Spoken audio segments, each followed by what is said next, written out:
Hello and welcome to Bury Our Bones With, the podcast you never asked for but will listen to anyway. I'm your host Ryan Etherington, and I'm joined by the John Hammond to my John Hancock, the very beautiful Jimmy Murphy. In this episode, we are on watch for any ripples in the glasses of water, plunge our arms into a ton of dino feces, and above all else, remember to never leave the Jeep. That's right, get ready and prepare the shovel to bury our bones with Jurassic Park.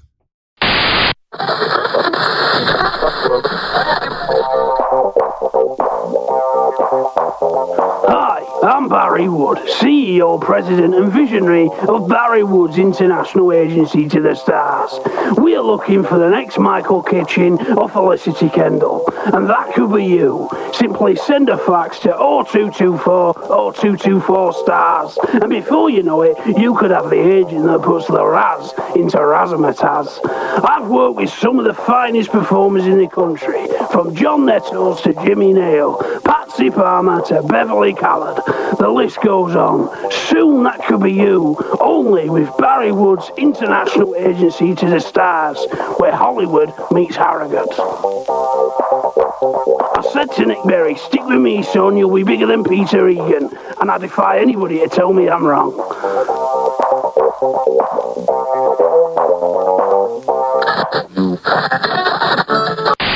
Okay, so Jurassic Park, 1993, absolute classic, absolute masterpiece in my opinion.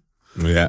So I can remember getting this film on VHS one Christmas. It was a lovely, sleek, black cassette, video cassette tape thing. It's like you lost yourself there, man. Yeah, totally. You were lost in the memory. Yeah.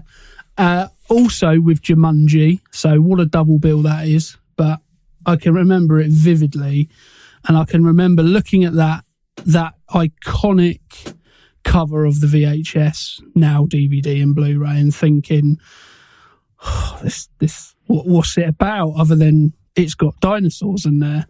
I think I can't have been much older than 6 or 7. So yeah.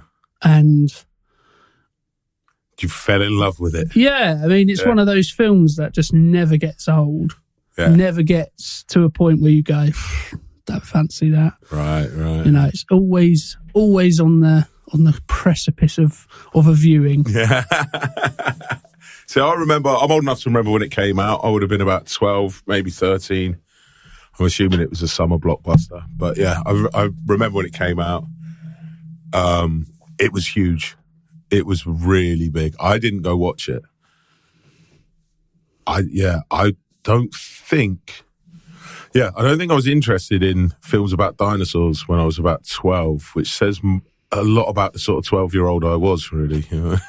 I think you're probably much like a lot of kids at that time weren't probably into dinosaurs, and this made dinosaurs cool. Yeah. You know? Yeah, see, I don't remember when I first saw it. I definitely didn't go see it when it came out. But I can't remember when I finally did go see it. I just remember everyone going on about the special effects. It was huge. It was everywhere. It was like this new groundbreaking thing. I think I must have seen it on DVD not DVD, so it would have been VHS when it first came out on to rent. I honestly couldn't tell you. I don't know. I can imagine it's probably very similar to how the buzz in the industry and just among audience is a bit like Avatar when that came out. Maybe not to the same degree. I think it was bigger. Everything seems bigger when you're younger, though, doesn't it? So absolutely. It seemed huge. It was everywhere, and I think it was predominantly because of that leap forward that they took in special effects. That was what they were really hanging the promotion on. Look at these; they don't look like plasticine dinosaurs. It's something else. You've not seen dinosaurs look like this yet. I mean, now we've seen every dinosaur look like this since forever, but it was brand new, and it was a big deal. It's really difficult, particularly for me, because I don't really I mean, this came out in 93 and I was born 92. So I don't have any memories of life before Jurassic Park. There was always Jurassic Park. And it's always a bit weird when you think about things that personally have always been around forever, where you go, what was life like before it? But the fact that this kind of hinges on the special effects and the dinosaurs. If your dinosaurs look rubbish, you're not going to have a good dinosaur film, generally speaking. Yeah, that's right. As good as a script will be, if you're positioning yourself on, this is a dinosaur movie and your dinosaurs look like the TV show Dinosaurs, which for a little comedy TV show is great, but for a big Hollywood blockbuster, it's always going to be an uphill battle. Yeah, I mean, there was a point when that is what, it might not necessarily the TV show Dinosaurs, but the dinosaurs in this film were very nearly like animatronics, claymation, all of those things. That was the path they were going down until they took the turn onto, I guess, digital effects. I'm sure they weren't calling them then though. I can't remember. Which I saw a really interesting documentary about how that came about, which I'm sure we'll get into it throughout the podcast. So let's just kind of cover the plot for those who haven't seen this film. And I can imagine, although it's one of those kind of pop culture things where I presume vast majority of people have seen it, there will probably be those people, and I'm probably one of them, not for this film, but in general, who, because of all the hype, because of all the talk about it, will kind of go, I don't want to watch that because it's the thing that everybody says is great, and now I'm going to just push against that. I do that with some films, not with this one. Yeah. So let's just cover the plot. So put on my best movie voice now. Huge advancements in scientific technology have enabled a mogul to create an island full of living dinosaurs. John Hammond has invited 4 individuals, along with his 2 grandchildren, to join him at Jurassic Park. But will everything go according to plan? A park employee attempts to steal dinosaur embryos. Critical security systems are shut down, and it now becomes a race for survival, with dinosaurs roaming freely over the island. I mean, if you're not sold on that, then you'll never be sold on anything to do with Jurassic Park. I mean, that is... Yeah, I would go watch that movie. Yeah, and we have. Yeah. Well, I didn't at the time, but yeah, I would go watch that movie. Yeah, it's one of those things where it's got something for everybody. It's that perfect... I kind of see it as that perfect Sunday afternoon film, and I don't mean that as a criticism. I mean it as... Sundays are probably the days where most families will probably sit down together and have everybody there in their family setup, and will be, a couple of hours spare to do something as a family. And usually it's stick a bit of telly on, or in this case, stick a film on, and it's perfect for it. It's got everything you kind of want from that kind of, I've got school tomorrow, or I've got work tomorrow. Let's just have a little bit of popcorn fun before we have to think about that. Well, it's that Steven Spielberg blend of it's a kid for movies that adults can enjoy.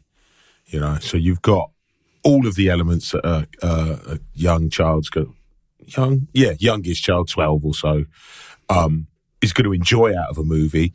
But you've got enough in there to keep the adults entertained. Jeff Goldblum with his shirt undone for the mothers, I'm into chaos, And it's just one of those things where you have to kind of take a step back and go, that takes some real skill for Steven Spielberg to do that time and time again, and as you say, be a very good hand in doing that blend of adult and child-centric entertainment, because you can very easily go too much one way and then you're segregating essentially 50% of your audience. Yeah, that's right. Yeah, he does. He skirts that line very well, always has done. He knows how to make knows how to make action entertaining. He knows how to make a good entertaining movie, and he knows how to give a movie heart and soul like you say, good family movies. I don't think this is his best film. I also don't have that childhood nostalgia for it, which a lot of films require to elevate them into those positions. Like you say, you do not remember a time before Jurassic Park. I remember life before.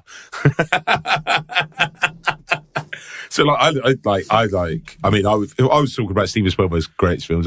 Jaws, 100%. It's one of my favorite films. Raiders of the Lost Ark, all of those sort of films. But Jurassic Park is in that ilk. It's at that point in his career. Did he direct the sequel? I think he did the second one as well. Yeah, he done Lost World. Yeah. So apart from the sequel, there was a period after Jurassic Park where he was just doing solid, I want to say Oscar movies, but serious pieces of same work. Year, he also had Schindler's List. It's the same year as Schindler's List. That right. alone takes some skill to have. To bounce from one to the other. Yeah. And it's again, it's a real kind of credit to him. Whether you like Spielberg's work or not, you kind of have to take a step back and go, well, he's managed somehow to go from one hit film to another hit film, which I know everyone can do. Sorry, I know it's really popular to bash Spielberg now for some reason. I guess when you've done that many movies, and obviously he gets the blame for destroying cinema with Jaws, inventing the summer blockbuster and all of that. Now, it's all true, to a degree, and it's very popular to bash him, but he's incredibly skilled filmmaker. He knows how to make a good film. I remember seeing an interview of him, and he was talking about the fact that he did Schindler's List. I think he was filming Schindler's List when he was editing Jurassic, I think, because Jurassic Park would have taken a long time to put together. He said it was a welcome respite to leave Schindler's List and do Jurassic Park, because Schindler's List is a very heavy movie. That's going to be a tough, you're going to be knee deep in that material. Yeah, it's not he was saying, be easy. People were like, how could you go from one to the other? And he said it actually helped. It was like, I can put all of that to one side and think about dinosaurs. It's like, can we make the T-Rex look more dribbly or something? It's like, but he's a very skilled filmmaker. And this is another one of his very well-made films. You were saying that, people like to kind of bash on him now, and I think that's part of being successful. You get to a point and it's a really kind of, it almost happens overnight whereby you go, oh, that guy, it's brilliant, it's great work. And then all of a sudden it's like the next day. Enough already. Oh, God, God, is it another Spielberg? I think a lot of successful directors kind of go through that. And some aren't quite able to kind of get past that. And I think part of Spielberg's skill is he's able to kind of jump from different type of things. So something like a Schindler's List takes a lot of thought and a lot of empathy, a lot of mental space and mental space. Yeah, it's a really good point. But he can go to a Jurassic Park and it not be, it not feel lesser than, because it's doing something different than what Schindler's List done. Whereas I think Michael Bay for me is one of those kind of directors who just kind of seems to just keep doing the same thing, which if you like it, Michael Bay film. Yeah, if you like it, that's great. Yeah. But if you don't, But that's it. Jurassic Park is obviously, it's got John Williams doing the score. I don't know if Schindler's List did. I don't know. But it's like you say, they perform different functions. People are complex human beings, aren't they? I'm sure Steven Spielberg's exactly the same. So like you say, he's performing one function with one film and one with another, And they are very different films. But he has that ability to do different genres well. Apart from comedy, he's not very good at straight out comedy. If you look at 1941, was it? 1942? I forget what it's called. It was overblown and bloated. I can't really think. I don't think I can think of a comedy film he's done. 1940. I can't remember what year it's. 1940. I'm going to go out and say it's 1942, but I can't remember what the actual name. It's got John Belushi in it. It's just very long. It's the edit is off. I saw him in an interview and he was talking about it. He said he was overly confident. He didn't quite get. He thought I'm a good filmmaker. My films have comedy in. I can do an outright comedy movie. if less is more, then more must be more, you know, and he just overdid it, overcooked it. And it was his first flop, and he took it quite hard, I think. But he came back, I think he came back with E.T., don't quote me on that. You know what I mean? Well, comedies, I would say, is probably one of the only genres where if you don't achieve what the genre is, then it fails. So Right. if it's not funny, it fails. Whereas you look at something like horror, if it's not scary, it can still be a fairly decent, entertaining film. You know, you may not sit there and go, "Oh, that scared me," but you can go, "I like the story. It's, you know, it's got some good bits and bobs." I liked watching those people get their heads cut off. That was good. You know, I wasn't scared when it happened, but it was well done. Yeah, even some elements of you know, action and thriller. You know, it doesn't necessarily need to be that thrilling, and you can still kind of enjoy it. Whereas comedy, if it's not funny, if you're not laughing, it's what are you doing? It's not working. Yeah, but I think luckily for Spielberg, he pulled it off with Jurassic Park, because I think it's one of those things where I think if he hadn't got it right, who knows what could have happened? Because I mean, he probably would have been all right if he's working on Schindler's List at the same time. Yeah. Well, I mean, like we're saying, he, apart from the sequel in '97, I don't think he returned to just sort of out and out action type movies till Minority Report 2001. Yeah, that sounds about right. He does AI in between then, but that's not a Spielberg movie, really. Yeah, you know, he picked that up from Kubrick, didn't he? It's a sci-fi drama, really. Yeah. More so than anything. A Minority Report is that first time when he steps back into those shoes. That's a great film. It's a good movie, man. Really long. I remember watching it. I can remember watching it when it first came out. Like it would have been on Sky Premiere. Not that I'm selling anything to anybody. I remember enjoying it, and then I brought it something like 10 years later and put it on. And I remember thinking, how is this film like not regarded 2.5 hours long? Oh, sorry, yeah. And also, how is it not like one of the ones that people talk about? Because it's got some really, great. It's one of Tom Cruise's best films, I think. Yeah, I put it way above Mission Impossibles and all of those films, you know. I think the Mission Impossible franchise, though, is kind of it's a bit of an anomaly for franchise films, whereby most franchises, by the time you get to certainly the end of a trilogy and you get to say 4, most of them start to fizzle out and it's diminishing returns each time. Whereas Mission Impossible, I would say, is probably the only franchise where it has got better and better with each installment. Barring number 2, that's a bit of a...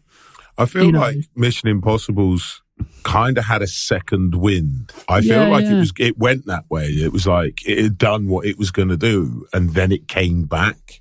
And everyone went, do you know what? Then around that time, he started doing that whole, I'm going to throw myself out of a plane. And people were like, I want to see Tom Cruise nearly die. You know what I mean? And obviously that's what they're selling it on. And it's genius, do you know what I mean? But in marketing. But that's when those movies, I feel like they kind of stepped up a level at that point, you know. Have they had the same director since? Has it been the same people collaborating for most of those films? Off the top of my head, I wouldn't be able to say, but I know Tom Hanks. He's not involved in it. That would be a very different Mission Impossible. Does he do the come Woody? On! He did a Woody voice. Come on!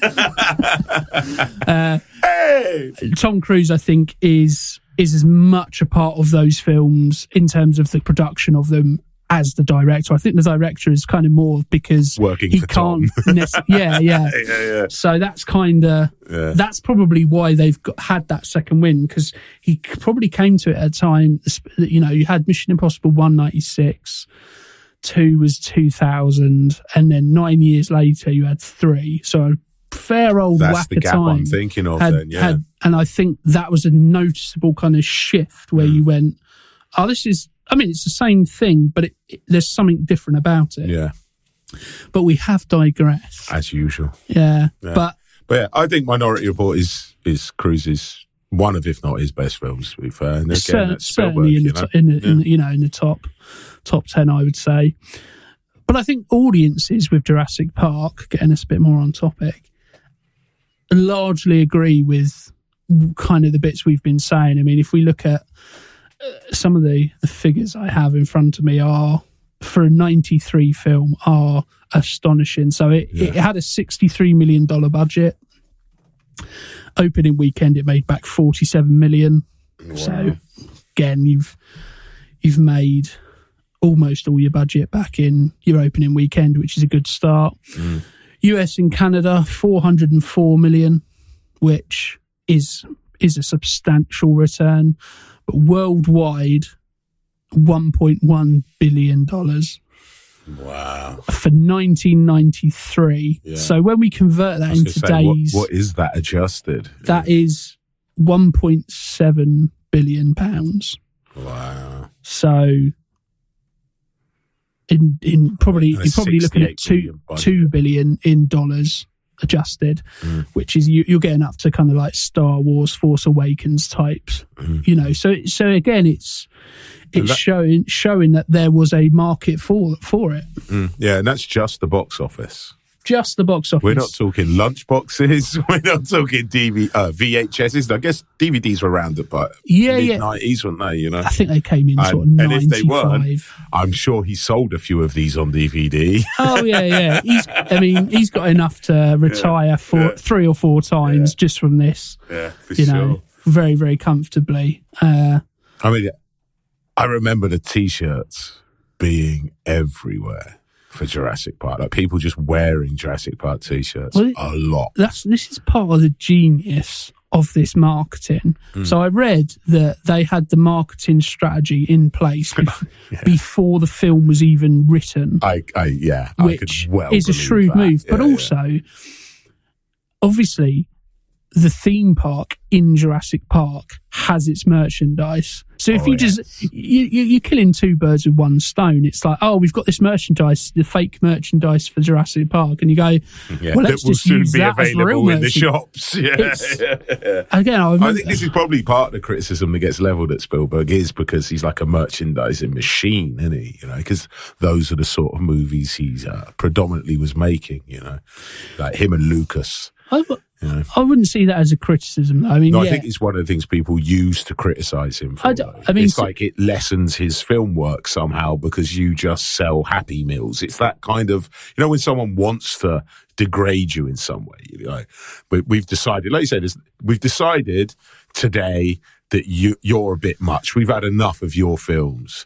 And then you start, you know, you just sell Happy Meals, you just sell T-shirts. It's all a ploy. There's an element with that where it's kind of half of one and half a dozen of the other, where you go, okay, let's level that criticism at Spielberg. But he wouldn't be doing it if people weren't buying it. Yeah. So as much as people go, as you say, people will go, it's a money-making thing. It's making money because people buy it.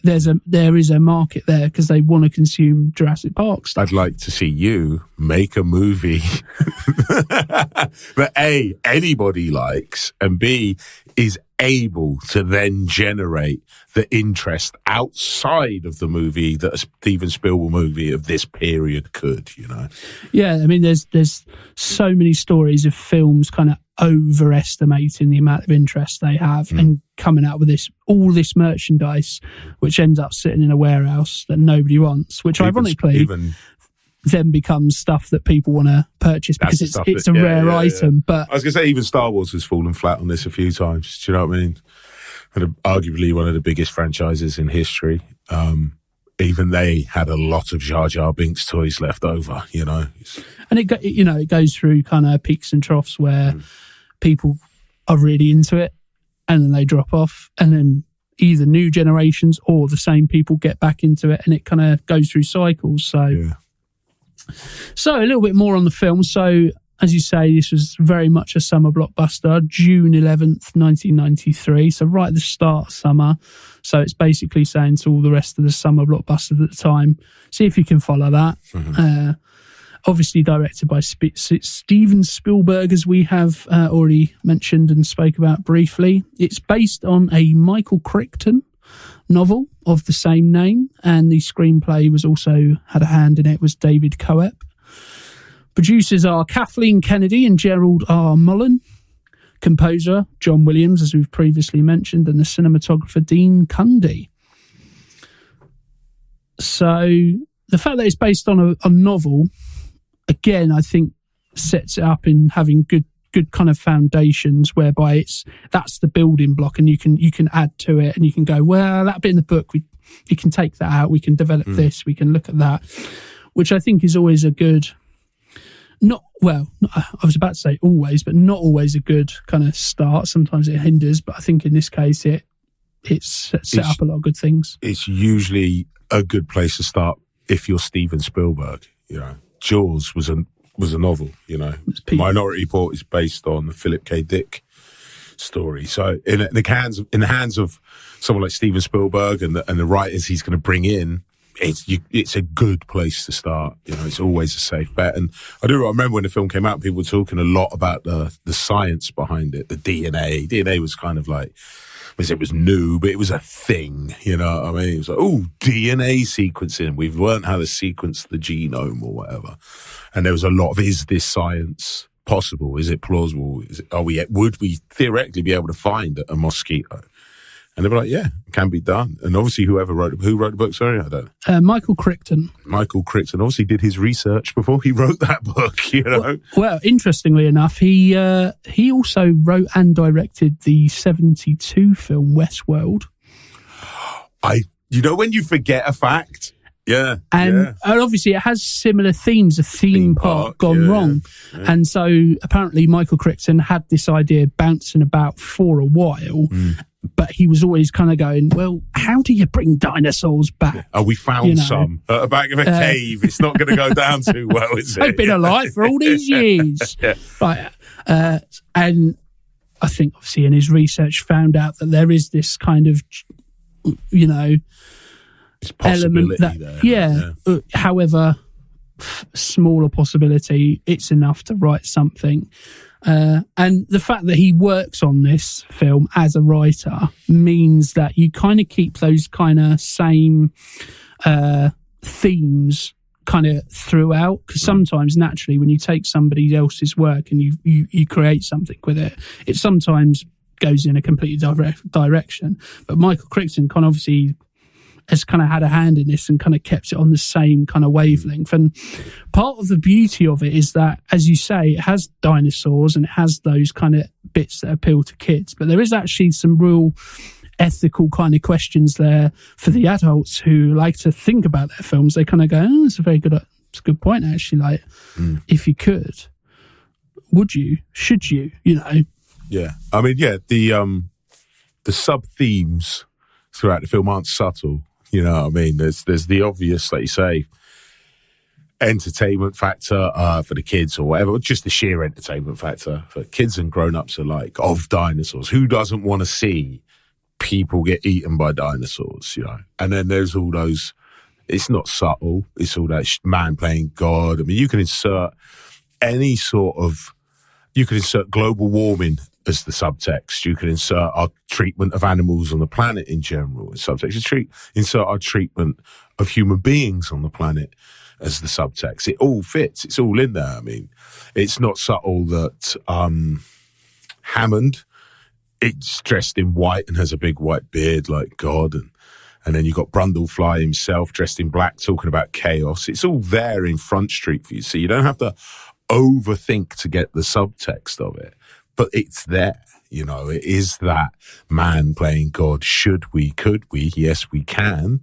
But should you? And here's the consequence. Like it's laced throughout the film. Nature finds a way. Your arrogance, all this sort of stuff is in there, which does give you something to think about while you're watching people get eaten by dinosaurs. It's the perfect marriage. Yeah. And I think one thing that it does really well, and I couldn't even explain how it does this, probably other than casting, but if you take what John Hammond does, it essentially creates this whole theme park which ends up killing a lot of people. So you look at that and you go, there's some ethical questions there. And yet I look at him and go, it just feels like my granddad. You know what I mean? It's and I think that's part of the... Did your granddad have a really bad Scottish accent as well? It was like, I think I got to at least an hour and 40 before I realised, oh, he's supposed to be Scottish. He was like, it's the bit where he's sitting down at the table and he's explaining like his goes in and out. And I'm like, it wasn't the accent. It was something he said. And I was like, oh, I went down to London or something. And I had a flea market in Petticoat Lane. Yeah. And I was like, you're not from England. You're supposed to be Scottish, aren't you? Yeah, he's doing his best Scrooge McDuck voice. Yeah. But I think, it's, again, I think it's probably casting more than anything. But I think that's a real kind of skill to be able to go, we're going to have this man who looks like everybody's granddad, who everybody kind of loves. And even before I've watched it the other day and made notes, I was thinking, Richard Attenborough. The brilliant. lovey. It's brilliant, isn't it? He's, that's how I think of it, as opposed to, right. Oh, that dude who done those horrible things that caused loads of people to die, which it is a different film. You can go down that route, but it doesn't. It kind of, it just presents it to you and goes, do with it what you will. Yeah. I think, he's dressed like everyone's granddad. He has grandkids in it, which help. You know what I mean? Dressed like God playing God, but has a sort of childlike joy at it all, With the first time you see him in the caravan in whatever desert they're in, digging up bones, he sort of hops up on the counter when he's talking in a really subtle, childish sort of way. So he's not pompous. He's not... he's not a megalomaniac as such. He's like has an innocence about the horror he's about to accidentally unleash. It's not done through malice. It's done through incompetence or something. I told you we should have locks on those doors. It's one of those lines in the film. I'm like, you would have locks on the doors. It's one of those things that goes under the radar until you start looking at it a bit closer and you go, why do they not have locks? Yeah. Like, how do you not have locks on those We've doors? got high 50-foot electrified fences, but no locks on the Jeeps you're driving. And how does someone go, I told you we should have locks? And I like the way where that then becomes a little bit of a plot point where they have to say, and don't leave the Jeep. That shouldn't be an option for them. Why are you putting it in the hands of people who will naturally leave a Jeep? There's as you say, there's a childlike innocence there. And I think that appeals immediately to the kids, as well as the fact that he's the granddad you wish you had. He's rich and he's fun. That scene where he's on the stairs and the kids come in, he's like, Grandpa, and he's like, kids. Yeah. It's like, thanks for the presents. That's like, I think that, or certainly for me, that sums up how I felt going to see my granddad, so, and I think that will be a massive appeal to a lot of younger audience members. So obviously we've spoken a little bit about Dickie Attenborough. So we've also, it's a stellar cast of people who have become bigger things, but at the time, I wouldn't say there's anybody in there probably other than a Richard Attenborough, who was shall we say, a movie star and a surefire hit, Jeff Goldblum was a movie star at this point. Yeah. He was how did they always describe him? The thinking woman's hunk. That's how he was known, because he'd already done The Fly and various films at this point. So he was a bona fide movie star at this point, Jeff Goldblum. He perfected his I'm a bit weird status, by now. As I say, it's difficult because I've got to put myself in the shoes of not knowing life before Jurassic Park. So it's difficult for me to say, but... Yeah. No, I mean, I think Sam Neill, I think this was his breakout role. Before that, he was in I think he was in The Piano of the same year, Hunt for Red October as well, but they were smaller roles. This is, I think... Right, yeah, I think, for sure, old Brundlefly was a movie star at this point. I think they do that thing in the as a plot device where, like you say, Brundlefly himself he's a movie star at this point, so, and he's the cool dude in the film.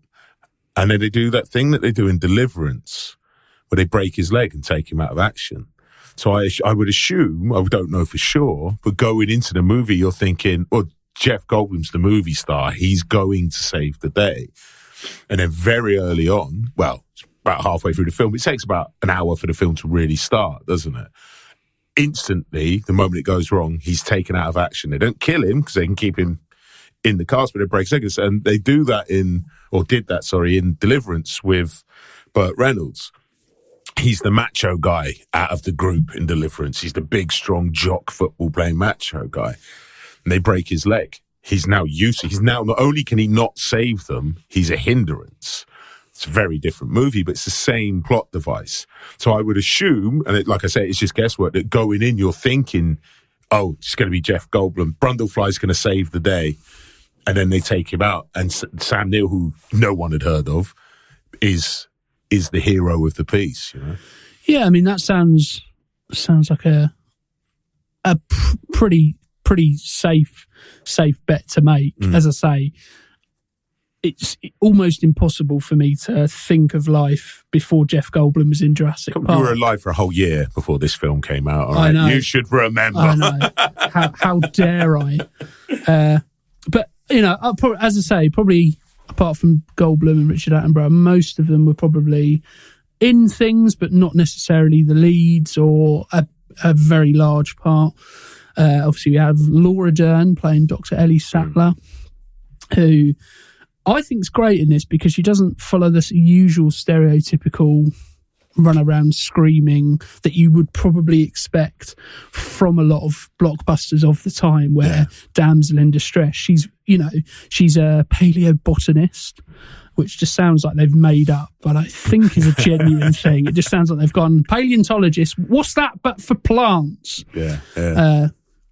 So I mean, there is a little bit of that typical female character in it.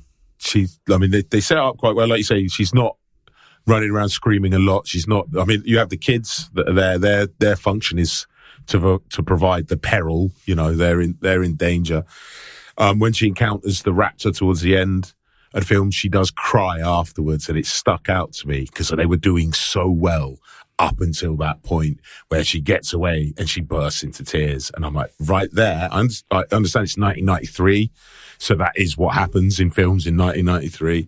But the fact that she had to cry afterwards, I was like, if you had just not done that, you would have got all of those brownie points for having a really strong female character in this movie, you know. It's a small thing, but it's there. I imagine, not being a woman myself, I don't know, but I would imagine, my wife, your sister, same person, in case you're wondering out there. Not that Ryan just hangs around with his sister, you know. I imagine that would annoy her. Oh, she's crying now. Why do they always have to cry? But apart from that one moment in the film, she's a really strong female character.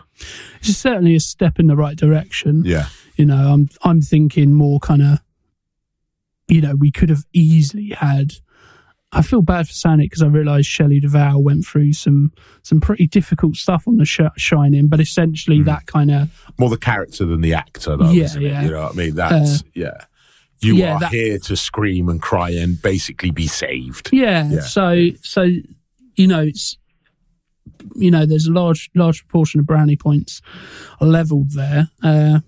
Obviously, we spoke about Jeff Goldblum as Dr. Ian Malcolm and Richard Attenborough as John Hammond. We've got Bob Peck as Robert Muldoon, who is he's the gatekeeper, I suppose, is the clever girl. Yeah, the bounty. Not the bounty. He's kind of like a safari dude who wears big socks and little shorts. Who I probably would say is my favourite character in the film. Right on. Purely because every line he has is pretty much pure exposition, but it's delivered in a way where it's like, he knows what he's talking about. He's the dude who's... Again... Why are they not listening to him? Shh, they're coming up to the tyrannosaur paddock. You know, lines like that, which kind of for me, make him. However, one thing I will say, to go on a diverse tangent, Saturday Night Live, and they've done a few of these, they released a unseen audition tapes for Jurassic Park, and they obviously have loads of them doing impressions, and they have Bill Hader doing an impression as Alan Ada, so MASH for anybody who doesn't know the name, and he does an impression of him auditioning for the role of Muldoon, and he just goes, "Clever girl." That is a great line. It's brilliant. I'd severely suggest anybody check that out. So it's difficult for me to not hear that when I watch it. You can't separate the two. But as I say, I do quite like Muldoon's character. It's kind of, I like, you kind of know as soon as the film starts, he's obviously going to get killed by the raptors. The way he's talking about them, we should have killed them all. They're so smart. You can see when she looks at you, she's working things out. Again, it's that English kind of nature to it as well, where kind of, I think a lot of the time in American films, they kind of have an English either as the villain or as the person who knows what they're talking about, which for any American who's been to England will probably soon find out we very rarely don't know what we're talking about. We've also got Martin Ferrero as Donald Gennaro, so the lawyer. Again, I think that's played really well. It fills a function. There's not a lot there, but it's a comedy device more than anything else, isn't it? I always think of the line from John Hammond, "I bring along 2 paleontologists to back me up, and the only one who's on my side is the blood-sucking lawyer." And he's like, "Thanks, thank you." And then you can see him working out what he's actually said. Not a very big role in this film. B.D. Wong playing Dr. Henry Wu. His character, one scene and you miss him. Right? I think I could imagine probably in the book his role is probably a lot larger, because I think the book does tend to focus a lot more on the science elements, which kind of makes sense. And his character does then get fleshed out later on in the franchise. We have Joseph Mazzello as Little Tim Murphy, and Ariana Richards as Little Lex Murphy, who that's the first time I actually knew what their names were. When you were saying their names, I was going, hang on, that's the kids, right? I was looking at it going, Lex? Is she called Lex? But it's one of their characters, as you say, are there to provide the peril. And you've got to have kids in a kids movie. Yeah, I mean, the way I kind of looked at it is it's got, if you kind of position yourself as an audience to be able to relate with the characters, so the 2 kids are there for the kids, and then you've got the other elder actors playing, the role of the audience, of finding everything out for the older members of the audience. We also have a pre-Pulp Fiction Samuel L. Jackson. He's it's almost weird watching it now, because you go, my wife said, "Is that Samuel L. Jackson?" I was like, "Yeah," and she's like, "I never knew he was in this film." I was like, "It's pre-Pulp Fiction." Yeah. Nobody knew who he was. Well, that's the weird thing, because I forgot he was in this film, and then he turns up, and I'm like, "Oh, yeah." And then I'm like, I've got to check, because in my head, I go, "Oh, he was in Do the Right Thing. Then he didn't do anything for like 5 years. Then he was in Pulp Fiction, and he was a movie star." So I had to go through Jackson's IMDb, and I was like, oh no, he'd already done Loaded Weapon with Emilio Estevez before this. And then there's a couple of other films in there that I'm like... He's in Goodfellas as well. Yeah, in those bit parts. But he played the Murtaugh character in the spoof Loaded Weapon. Like, it was a main... And I kind of always forget that film exists. I think it's quite good. I wouldn't bet on it, but it's a Lethal Weapon spoof. It's sort of scary movie for Lethal Weapon. I forget it. Sounds like it's going on the list. Yeah, we might as well check it out, innit? Yeah. I seem to recall it being okay. I don't remember it being terrible, but I mean, it was not, I think 92, 91 that came out. I forgot he wasn't Samuel L. Jackson at that point. And I forgot he was in this movie. And he's doing he's doing his Samuel L. Jackson voice, but it is toned down a bit. He's not quite all the way, that's a tasty burger. You know what I mean? It's not all the way up there. Probably because half the time he's got a cigarette in his mouth. Every scene, non-stop smoking in it. In a kid's movie, it's so strange. Yeah. But I mean, as I say, it's one of those things where I think if you'd have had Samuel L. Jackson of a couple of years later in the film, I feel it would have been, I mean, first of all, he wouldn't be playing that role unless it was fleshed out and had a lot more, or I couldn't see him playing that role unless it was more fleshed out. You would have at least seen him get eaten by a dinosaur. Yeah, as I say, that's the thing that feels a bit out of place, is you go, how did they not show Samuel? But again, at the time, we're looking at it. He's just, it's that dude. As opposed to, Samuel L. Jackson. Yeah. And then lastly, of the kind of main-ish characters, we have Wayne Knight playing Dennis Nedry. And he's just, I mean, so that's such a perfectly cast, because instantly you kind of, you dislike him and liking him at the same time, because you kind of go, he's a buffoon and he's doing some horrible things. He's quite funny at the same time. It's Newman from Seinfeld.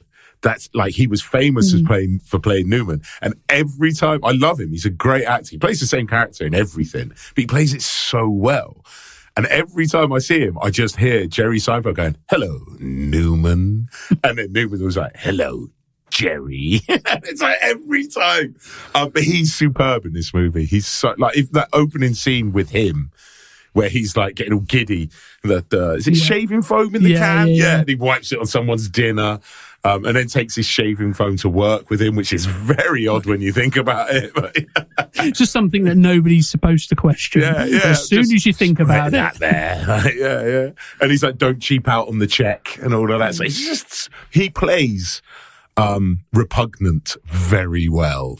Easily one of the kind of underrated performances in the film, because everybody will kind of talk about, well, I don't know if they talk about the performances, but they definitely talk about other things, and then they go, oh yeah, it's got and I mean, his demise in the movie as well is superb. And he's like, I'm coming back to run you over.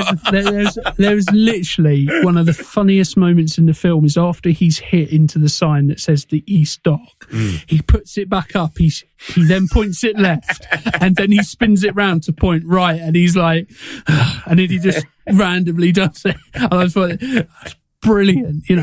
Most people would just kind of go, oh no, and then the scene's over. Whereas whether or not it was in the script for him to do that, I'm sure it would have been, but who knows? It's superbly done. Even things like, I mean, that scene, his first scene where the shady kind of, I suppose, corporate espionage is going on, and he's like, Duxon over here, and he's like, don't use my real name, and he's like, we've got Duxon here. It's like, that kind of sums up the film, where it kind of goes, there's some seedy stuff going on, but we're not going to bury ourselves in that too much. Little hint at the name of the podcast there. That wasn't intentional. And then just kind of glosses over it, and then gets back to kind of the more fun elements of it. And I think, as I say, I think a shrewd move to have, relative unknown. I'm not going to say completely unknown, but a he was 93. He was like, Seinfeld would have been one of the if not the biggest show on TV. Yeah, and he was not. He's a regular in it. He wasn't in every episode, but he would have been. Famous at that point. But, having somebody like Sam Neill and Laura Dern as your two main protagonists, who you could have easily gone for other names with more star power, and I think probably that would have ended up detracting away from everything else going on, because you'd have been focused on, it's such and such in that role, whereas here, because the fact of, obviously now they've become, even though, to be fair, Sam Neill, he's gone on to do other things, but it's not like he's a big movie star, shall we say, compared to some others. So it's kind of... Yeah, he didn't go on to become an action movie star, did he? Yeah. You know, I can't think what I think of him as being in sort of serious po-faced drama type movies. You know? And so you kind of plays a lawyer. You kind of accept he's Dr. Alan Grant and don't really question it any more than if you had a bigger name in there potentially. So again, that's I do struggle to buy him as the Indiana Jones-esque character in the movie. Do you know what I mean? Like, I'm always looking for I'm not always looking for that character. When you're watching this movie, you're like, well, it's the Indiana Jones. He's a professor, but he's also capable of action stuff. But to be fair, that's not really what this character is. But every time I sit down to watch it, that's what I'm looking at. And I don't buy it. I don't buy him as a Harrison Ford. And it always makes me think the casting's slightly off. I'm like, slightly off. But that really isn't the character he's playing. He is playing like a reluctant father, bookish, kind of grumpy old man who learns, like the Grinch, to love again. But so like it's I think that's like more on me than it is on the film. I think he's going to be the Indiana Jones character. I mean, the hat doesn't really do much. It's a bit on the nose, isn't it? Yeah. And it's Spielberg, so you make those connections really quickly. Yeah. I think that's probably where, certainly Jurassic Park 3, where that kind of, I mean, there's lots of problems with that. Is he in the third? Yeah, he ends up going back to the island to save. The second one? No, that's the second one's Pete Postlethwaite. The second one's essentially lost dinosaurs in this city, essentially. I can't remember anything from the second one at all. I thought the second one was when they go back to the island, but that's the third. That's the third one. Right, yeah, I was getting confused. I think one of his friend's sons end up going there and gets lost or something. And so he's in that role then of being, I've done this before, I know what to expect, and it's a bit... That's the one where they're hang gliding on raptors or something, aren't they? Yes, yeah. And so it's a bit, again, that's where I think that goes. As I say, in Spielberg's hands, he's kind of, let's not focus on that element of it. Let's focus more on the, he's more, as you say, the father figure to these children who, he's protecting them, but it's not like... It's reluctant, isn't it? He's not... He doesn't like kids. He's not really that... I mean, he is... Obviously, there's elements of him being the hero, but it's not really like, without him, that everybody would have died He's not necessarily swinging on vines and punching dinosaurs in the neck to the theme music every time, Yeah. So, one thing I do want to mention, going back to Wayne Knight, I think I can remember vividly the scene where he comes across that dinosaur. I'm not even going to try to know what name dinosaur that is. Yeah. I remember watching that as a kid and being petrified of that. Just that whole scene, I literally hated it. It wasn't until at least my early teens where I started to be able to kind of watch it a bit more without kind of going, I don't like it. Really? That's fascinating. Because there's just something about, I mean, first of all, it's got that, it's got the, it fans, it's kind of... It looks like Jar Jar Binks to me, but yeah. That will probably help it not be as scary now. That's more. That's quite scary. And obviously the scream, it does. Yeah. Is quite scary. And then it fires some black goo into his eyes. Snots on his face. And it's literally like that. I think probably shortly after I watched this for the first time, that would have been in many of my nightmares. Yeah. So he's out there on his own, trying to get away as well. Do you know what I mean? And then he comes across this dinosaur, and you would have been a child when you saw it. Yeah. But you'll be going, oh, he's going to die now. Like it's all setting up. So it's funny that it had that deep an impact on you for that many years. It just one of those things where even now there's like, I can remember how it felt and I was scared of it. So even now I'm a bit like, just have a slight twitch. But it's funny how those fairly innocuous scenes or fairly small things have an effect on you when you're younger. And I think a lot of kids will have similar or, very, vivid and very real kind of experiences when they first watch this, because there's so many things in here that where you kind of go, that's a great moment, that's great, you know.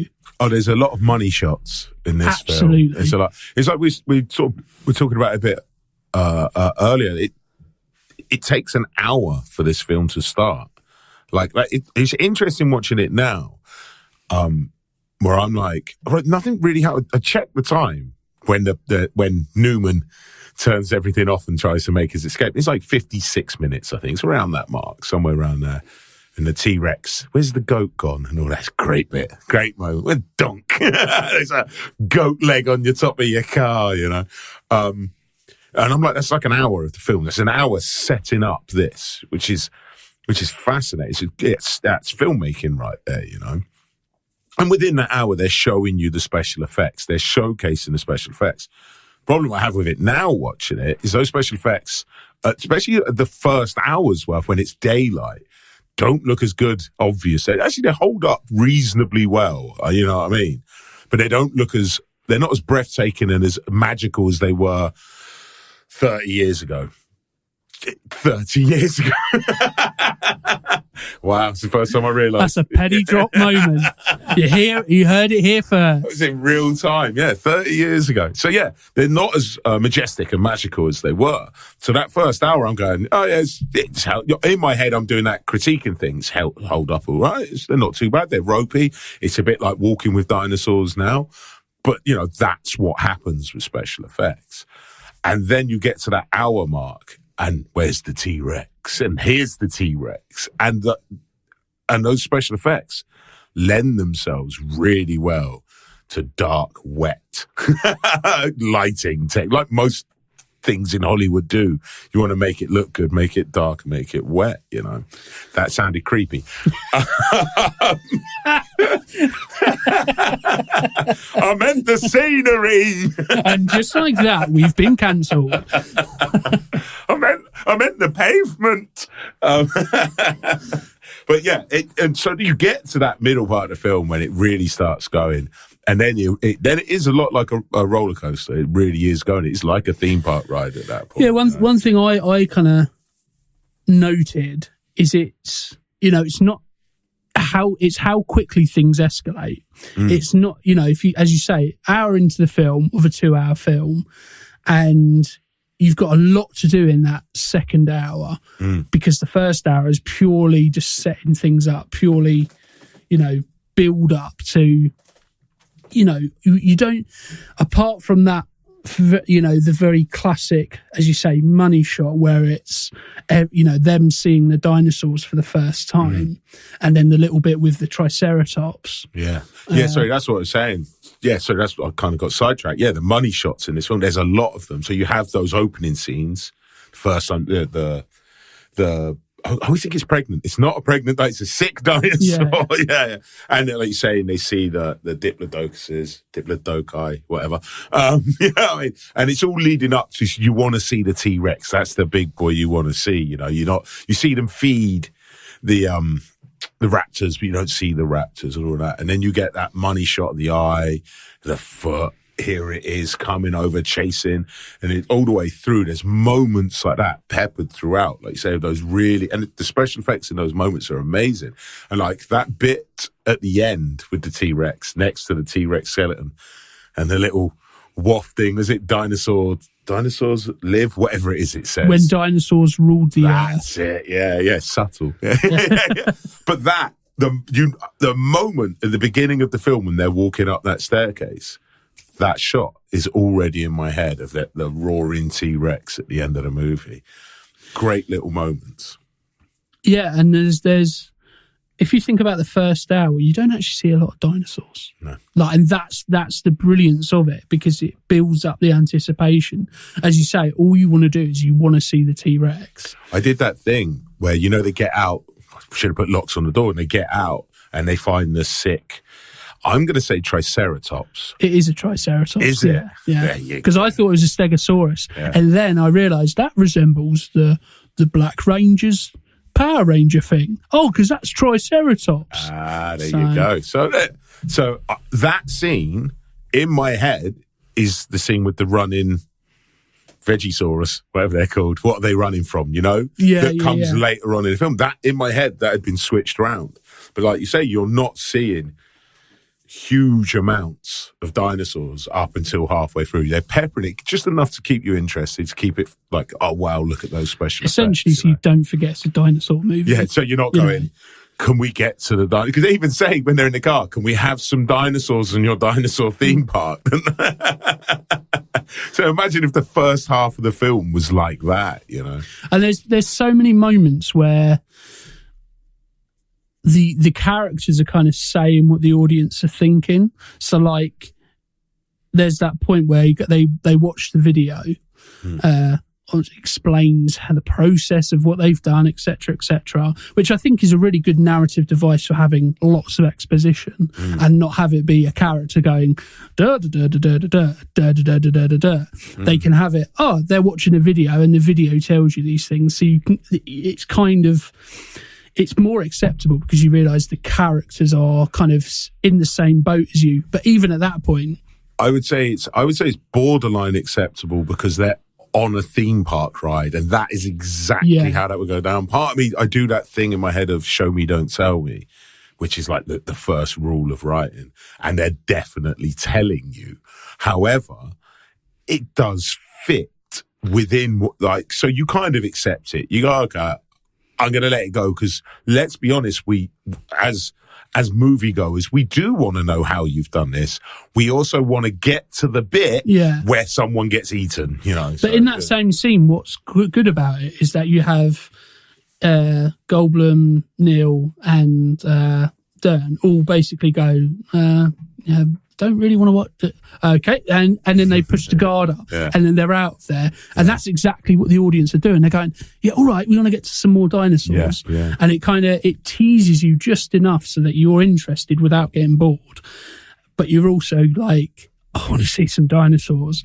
And as you say, when it becomes, everything escalates and it becomes that thing of that first moment where you see the T-Rex eye, how different that would have been if they'd have used CGI throughout and not had a blend of CGI and animatronics. Yeah, that's what I do like about this film, because is the animatronics. The animatronics. The fact that they didn't completely abandon it. Essentially, anytime you see a whole dinosaur, it's CGI. Anytime you see part of a dinosaur, it's animatronics. And that blend is really, really good because it feels a lot... It's tactile, isn't it? Yeah, it's tangible. The more you see something, the more you can pick out its flaws. And so you can't really do that with either because it goes, okay, this is animatronic. Here's what it is. This now we're going to go to some CGI. Now we're going to go back to animatronic. So you can't really watch it and go, well, that looks a bit ropey. That looks... You can still do that if you're being really critical. But generally speaking... I find around this era where, there's a good... I think it takes... I was about to say, I think it takes about 10 years, maybe 15 years for Hollywood to work out how to use CGI properly. But I don't even think that's right. I think they still haven't really worked it out. I think they overdo it. And the interesting is like the films. It's interesting to me, the films that still hold up years later are the films that don't go all in on CGI. Because the problem with CGI is it gets dated. So those films that mix it up with practical effects, animatronics, puppetry, stunts, whatever it is, blood packs, anytime they're using a practical effect mixed in with CGI, those films hold up for a lot longer than films that just go all in on the computer graphics, Phantom Menace being an obvious example. George Lucas went all in on CGI. And it dated really quickly. And Peter Jackson did a mixture of miniatures, puppets, masks, computer graphics, did through every trick available at those Lord of the Rings movies. And they do look ropey now, but they held up for so long, like way longer than the Phantom Menace did. And I think Phantom Menace is 99. I want to say the first Lord of the Rings films around 2000. So they're in the same era of special effects, and that difference. And Spielberg, obviously being the filmmaker he is, He wouldn't have necessarily known this is going to look dated, but he knew instinctively, I would guess, that we should have a mix here. I don't want all of it to be a green puppet on a green sock on a stick while someone goes, whoa, you know what I mean? And he's right, because those moments are what really hold up in this movie, you know? I think it's a safe bet that if you're going to use CGI, there will come a time where it's dated, because that's just how technology goes. Eventually, you're going to get to a point where, you know, I think we're almost there now with things like deep fake and stuff like that, where it's so hard to tell that it doesn't, you know. So I think it is difficult, and as I say, it takes somebody who is shrewd enough to be able to work that out. And I'm not saying that, you know, people like George Lucas weren't shrewd enough, but I've definitely been in that. I can remember when I was doing media at college and I was playing around with effects on a video, and I was like, this is really fun. It's almost like it's new toys. There was nobody around me to tell me, yeah, you need to stop now. Let's stop with the effects and let's do something else. So, yeah, I think, and it's to the credit of this, because it, you know. Well, I mean, if you look at the Star Wars films and TV shows that are being made now, they all use a mix of animatronics, we'll just say practical effects and computer generated effects, because they all learnt a lesson. In George Lucas's defense, he was like, this is where it's at. Look how good this looks. Nothing is going to look as good as this. Nothing we have available can do what I want it to do the way this can. And he was just overly confident in it. It's not really his fault. He was right, to be fair, at that moment. Problem is, like you're saying, technology moves on, and you were right yesterday, and tomorrow you're looking a bit ropey.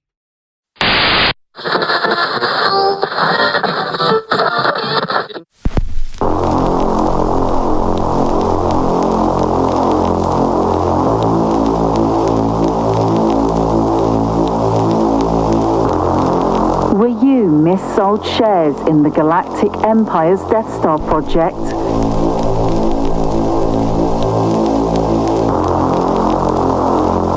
Did you lose money due to bad planning and failed insurance policies?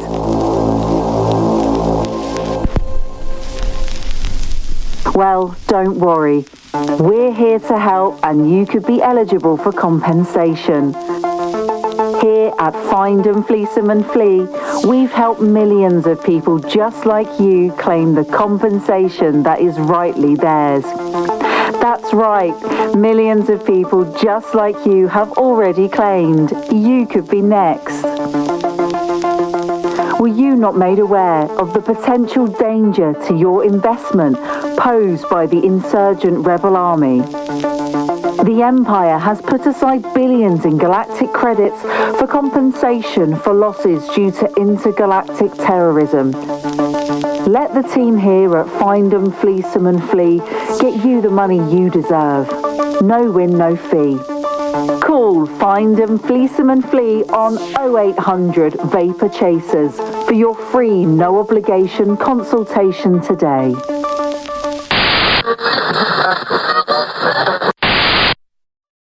And it could have been very easily, something a little bit different. So, obviously, based on a book before it was a film. And it was, so 6 studios were obviously all vying for the rights to it before ultimately Universal ended up getting the rights and appointed Steven Spielberg. But some other directors who could have potentially directed this, Tim Burton. No. That's a very, very different film. Richard Donner, which yeah, I can see that.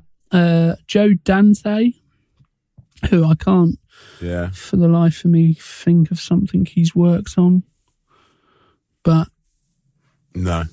So, but you know, I feel like he hasn't made a movie for a very long time. I think he's an 80s director, shall we say. Yeah. I know the name when you say it. I go, oh, right, yeah, he does action movies. And then I'm like, what action movies? There will probably be people going, he done this. Yeah, you've named that film he made 3 times in this episode. So again, choices, very quickly, that could go in a completely different direction. And in terms of casting, and again, going back to what I was saying earlier about casting somebody like Sam Neill, who wasn't a bankable movie star, I think works, or as opposed to having someone a bit more established. So William Hurt was apparently offered the role, but turned it down without reading the book or the script. So he very quickly went, no, not for me. He was early on the I hate Spielberg train then, wasn't he? Yeah. For the part of Muldoon, Brian Cox. Yeah. Yeah. All I can imagine is what he's like in Succession now. So how that just becomes very, very different. Yeah. Telling the velociraptors to F off every time he gets a chance. Yeah. Interesting to do with the two kids who were cast. I would say it's one of, and again, Spielberg's probably a master of this, whereby it's kind of an old adage that, never work with animals or children. Mm-hmm. And it's one of the only films, there are others obviously, but one of the only films where the children don't detract away from the film. Perhaps it's because when I first watched it, I was similar age to them, but I never watch it and go, it's a great film, but the kids annoy me, like I do with so many other things. Right, yeah. I find the little boy quite annoying, to be honest. But I think that's the point. He's supposed to be a little bit annoying. Heart. Yeah. Like, can he get eaten? Go on, eat him. To be fair, that's his character. He's supposed to be a little bit annoying. Yeah, he's supposed to be a bit like, will you shut up? I'm just trying to watch a dinosaur here, mate. And you're yabbity yabbing on. Yeah. Well, he is, like you say, he is the audience. He's the demographic, the child demographic watching that film. That is who they are. That's how the way he behaves is how I would have behaved if I was him. You know what I mean? At his age. And personally, I kind of see myself as him, not as in terms of like into dinosaurs, but when I'm into something, because particularly at that age, I used to just talk and talk and talk. Yeah. And much like my sister, his sister, and it is kind of just like, yeah. Bit like I can neither confirm or deny this. I don't think she listens to this, but she might. As I say, she's a wonderful woman, your sister, Ryan. How dare you? It's not a critique of her. I think it's more. She's more cynical than you, I guess. I don't think it's cynical. I think it's, again, much like the character in the film. It's an element of like, I've been listening to him talk about this the whole way here. Oh, that look. I get that look from her. Yeah. Oh, he's talking about podcasts again. You do know I'm pregnant, right? Can you talk about the baby instead of films? So yeah, it's quite interesting that that the kids aren't detracting away from it. And one of the things that happened at Ariana Richards' audition, who plays Lex Murphy, so her audition consisted of standing in front of a camera and screaming. Right. And Steven Spielberg said, I just wanted to see if you can show fear. And to be fair, that's her character in a bit of a nutshell, screaming at things. Yeah. And because it's a child or a young person, that's why it works. That's why it's not, for me, you could have easily had damsel in distress being that character. Yeah, I was about to say that then enables them to not do that with the Laura Dern character throughout the movie. Yeah, you've got that in another facet, so you don't need to have that, because unfortunately at the time, and to be fair, even now, that just seems to be what happens. Oh, it's the women who are screaming and are scared of everything, as opposed to... Yeah, I feel like we've turned a corner with that now, but I mean literally now. I mean, within the last year or two, I feel like that's changed. Yeah, I'd agree. I think up until then. And just on that, Dr. Ellie Sattler could have quite easily been played by Robin Wright, who at the time had done the Princess Diaries. Princess Diaries, is that the one with Andre the Giant? And the Princess Bride. Princess Bride. Yeah, sorry, Princess I Diaries. apologise. Anne Hathaway, isn't it? No, yeah, that's Anne Hathaway. Yeah. Totally confusing the films. Right, Robin there. Wright. Yes, I do know who you mean because for more recent, she is the wife in House of Cards. Or of course she is. Yeah. And at the time, again, I could see that. And there's nothing wrong with Laura Dern. It's just I always find it interesting when you hear about different people who could have been cast. In the role of John Hammond, we could have had an actual Scot in the form of Sean Connery, but yes. He's a lot less friendly, if you ask me. Welcome to my park. Suddenly, everything becomes a little bit more sinister and a bit more like I want to see that film though. Yeah. Only because of the film, how it exists now. I now want to see Sean Connery in that role. I really do. I chuck his DNA. And the only one who's on my side is the blood-sucking lawyer. Yeah, blood-sucking lawyer. And naturally, he turned that down because I think he was... not interested. Yeah, I think he'd got to that stage where he perhaps wasn't quite on board with playing those types of characters just yet. Obviously, he played Henry Jones Sr. in the Last Crusade. Yeah. So 89. 4 years later, he perhaps wasn't quite... I think he probably still wanted to be kind of leading man at that point. I'm assuming he seems like the type of character. No idea. I personally... In terms of, it being quite funny, I kind of want it wouldn't be funny if it had happened. It would just be the film. It's just funny to us now. I think if it had been Sean Connery in that role, yes, Miss Velociraptor. I think it would have totally detracted away from everything else because you'd be going, that's James Bond. At theme park, angry with dinosaurs. Doing this? Is he supposed to be Scottish? Yeah. Who knows at this point? We've got a T-Rex, you know. Look at that magic. Spielberg obviously had a long-standing relationship with Richard Dreyfuss, who could have also been. Again, it's a very different take, though. Yeah, it's a much more. I would say a much more thinking man's character if you have Richard Dreyfuss in there. I've always seen Richard Dreyfuss as a lot going on.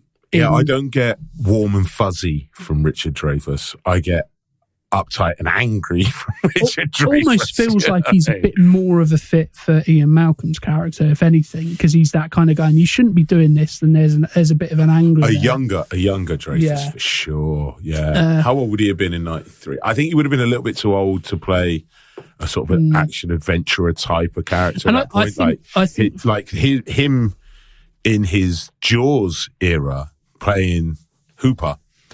Hooper works in Jurassic Park. I don't know if the dad from Stand By Me, I mean, he's basically just a narrator, but you know what I mean? I think he probably aged out of playing those sort of roles at that point. And I think looking at some of the possible castings that we've just mentioned, I think that was probably a turning point where they went, we probably need somebody just a little bit younger as opposed to someone who's at that kind of age. You know, William Hurt was probably at the on the older side of things compared to someone like Sam Neill. And it's funny, like, as we talk about casting, I was thinking about something you were saying earlier about casting unknowns. Like, you have a couple of marquee names, because you have, the studio will always insist on having at least one person that someone's heard of. But I always find it fascinating and interesting when films are cast with people you don't know, because it's safe to assume that they are exactly who the director wanted if you've never heard of them. It's, you know what I mean? There's no way they went, we need a star. Here's someone you've never heard of, you know? So at that point, you're like, I'm assuming this is exactly who you wanted. This is who that character is. They're the best person for this role. You know, they had the best audition. There's a bit more kind of, I wouldn't say credit to it, because I think obviously when you have big stars, they have their place.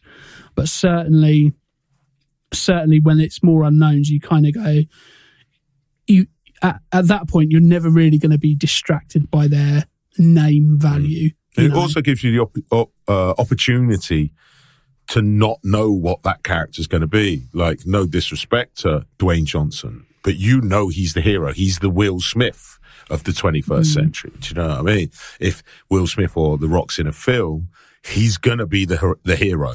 Even if he starts off the film as not the hero, by the end of the film he will be, because that's his shtick, you know. If it's someone you've never heard of, it gives you a chance to find your way through it as you're watching the film, learn who the character is without that pre-assumption, you know.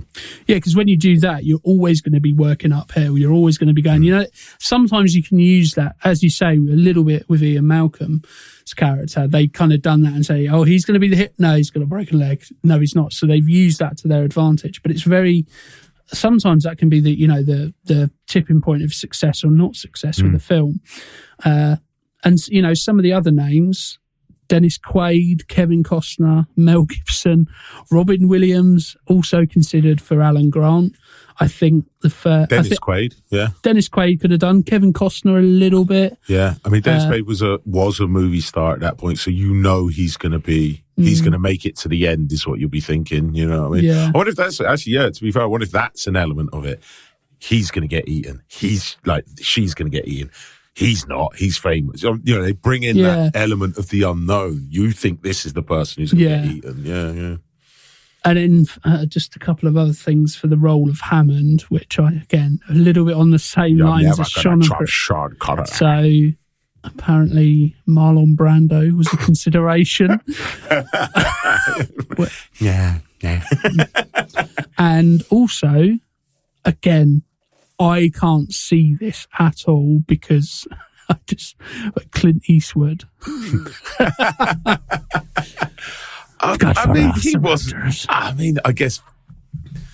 Physically he was probably old enough to play that role, but he's the right age, but he's not the right type of character, is he? He doesn't feel like your granddad, unless your granddad's a bit angry. I just see you say that, I just think of Gran Torino, the character from Grant. Get out of my park. And you know, if you then cast one of those names, then the whole feel in some elements of these characters changes entirely. So, and it is so easy to kind of go one way or the other. And luckily for Jurassic Park, it's gone what I think it is the right way, shall we? Yeah. I think for the most part, it's the casting is right, isn't it? Yeah. And one thing I did find quite interesting, actually, going back to Wayne Knight, I believe his name is, who played Needry. Yeah, that's right. Yes, that's right. He was the first actor to be cast. Was he really? And you think, let's start with the heroes. Let's start with the main cut. No, let's start with that character. Yeah. And again, brilliant. Well, maybe it's just like we're going to have to spend more time on these characters. But when I read this, I see Newman. Hello, Newman. You know what I mean? Yeah, well, that's interesting, man. Kind of makes sense. Yeah. And I think it's safe to say that most of the actors who are in this have gone on to do, I wouldn't say bigger and better things, but have gone on to do, you know, quite good. They've had good careers, haven't they? Yeah, absolutely. A couple of them. So, for example, Ariana Richards, obviously young age when she was in this, hasn't really done anything since then, but that's mainly because she's decided she doesn't want to go into that thing, I think. And it's, you know, I did read somewhere that she developed quite a keen interest in dinosaurs and actually accompanied the paleontologist who was on hand to kind of fill in those kind of the expert. The expertise and things. Jack Horner actually accompanied him on some digs. Wow, that's brilliant. That's, again, just feels like such a whaleome kind of thing. Doesn't it? It's like, you know, you're like, I was looking at you and you're like, she developed an interest. I'm going in dinosaurs. And you're like, in paleontology. I was like, perfect. Man. You know, yeah. Oh, that is brilliant. Like, yeah. I mean, that sounds to me, it's like you were in this huge movie and you're like, do you know what? I'd rather just go be a paleontologist. That just sounds perfect. It's like a perfect story, isn't it? You know, it'd be interesting. Not that you could probably ever capture this data, but young kids going into paleontology pre and post Jurassic Park. Yeah. Because obviously it goes without saying, guarantee the numbers are going to have a sharp incline. Must have. You know, I was about to say I wasn't into dinosaurs before. I was one, so I wasn't into much stuff other than staying alive. Yeah. Do you remember that dinosaur onesie you had? Yeah. But up until I actually saw it, I can't remember being into dinosaurs. And I'm not going to say I'm into dinosaurs now, but it's the thing where you kind of go, he's still wearing that dinosaur onesie. I'm in it now. Right now. You know, and that's quite a difficult thing to do for what is essentially quite a niche market, to take something which isn't going to be necessarily. I think it's difficult now where we kind of think, well, of course people are interested in it because of what's happened post Jurassic Park. But possibly, I don't know. I always liked dinosaurs as a kid. Who doesn't like dinosaurs? I love watching dinosaurs. Like I really like sharks, right? And whenever I see like documentaries about sharks, I'm like, they were around when dinosaurs were around. And that's the first, like maybe not the first thought I have. It's always in there. I look at a shark and I'm thinking like, it's basically a dinosaur. Do you know what I mean? It's a smaller version, but it's basically a dinosaur. But yeah, things with big teeth that can eat people, man. Like, what's not to like? It's kind of the element of like the unknown. You know, obviously we've got scraps essentially to work off of and to form a picture of what life was like on Earth 65 million years ago. Well, I went to that, remember Walking with Dinosaurs? Yes. Used a lot of the same technology. They had a show at the Millennium Dome where they had life-size animatronics. Now known as the O2 for the people who don't know what the Millennium Dome is. I went to say the O2 and I was going, it wasn't the O2. It probably was called the O2 when I went, to be fair. A few years back, me and my wife, and I think my mum, went to the O2, the Millennium Dome, and watched their life-size. They took you through the Jurassic, whatever it was, and showed you all the dinosaurs. It was people in suits that look good. And they had like a life-size T-Rex. I don't remember if they had the whole thing, but its head was ginormous. And I was probably in my late 20s. And I was like, can we go see the dinosaurs? You know what I mean? But that wouldn't have existed without Jurassic Park, to be fair. And it was, even though I was watching clearly men in suits, very good suits, don't get me wrong, dressed as velociraptors or what have you, and clearly an animatronic T-Rex head, it was still like that little child inside you still going, dinosaurs! And for me, that wasn't an effect from Jurassic Park. But I think you're right. I think for millions upon millions of children who watched that movie would have developed a love, much like yourself, with dinosaurs afterwards. Yeah? I think it'd be really interesting to speak to some paleontologists and to see whether or not they like or dislike the influence that Jurassic Park has had. Right, yeah. Because much like anything when it's in pop culture, anything that's mentioned in Jurassic Park in terms of dinosaurs and the science of things becomes fact. Right. So how many people think they know about dinosaurs because they've seen Jurassic Park? How many paleontologists got into paleontology because of Jurassic Park, then found out all the things that are wrong in Jurassic Park and now get angry about it? That's what, Velociraptors aren't actually that big, that sort of stuff. Someone told me, it was your sister, that velociraptors aren't actually that big. They're probably about, table height. Yeah, that was a Spielberg thing. He wanted them bigger. Bigger, yeah. Which, to be fair, is probably like most things, just make it bigger. That's essentially what the rest of the franchise done. Yeah. Okay, the T-Rex, what can we do? Let's create the Indominus Rex. It's like a T-Rex, but it's angrier. Is that not a real dinosaur then? I don't think so. Is it not? It doesn't sound like one. The ginormous Rex. But that's the thing, even unobtainium. That always sticks in my head. The scene where he's explaining to the slightly arrogant kid about how the velociraptors hunt. Yeah, right. I could imagine that's probably just something that sounded cool in terms of a script, whether or not it's true or not. I wonder how they would know that. So it's one of those things where study them in the wild, where it probably kind of goes both ways in terms of, Yeah, that cultural impact that it had, but also the hatred it probably inspires in the people that it inspired to look more into it in the first place. Yeah, and part of it, some elements that I like about this is the fact that, the theme park itself is it's very kind of, as you say, it's on the nose and it's really kind of obvious. But it does kind of create that kind of feeling of, how we consume things as a society, and all these kind of things where it's like, what will we do for our own entertainment? And obviously in this instance, let's go and see all of these creatures that could kill us. And even, the big, what are the things with the big tall necks? Is that Diplodocus?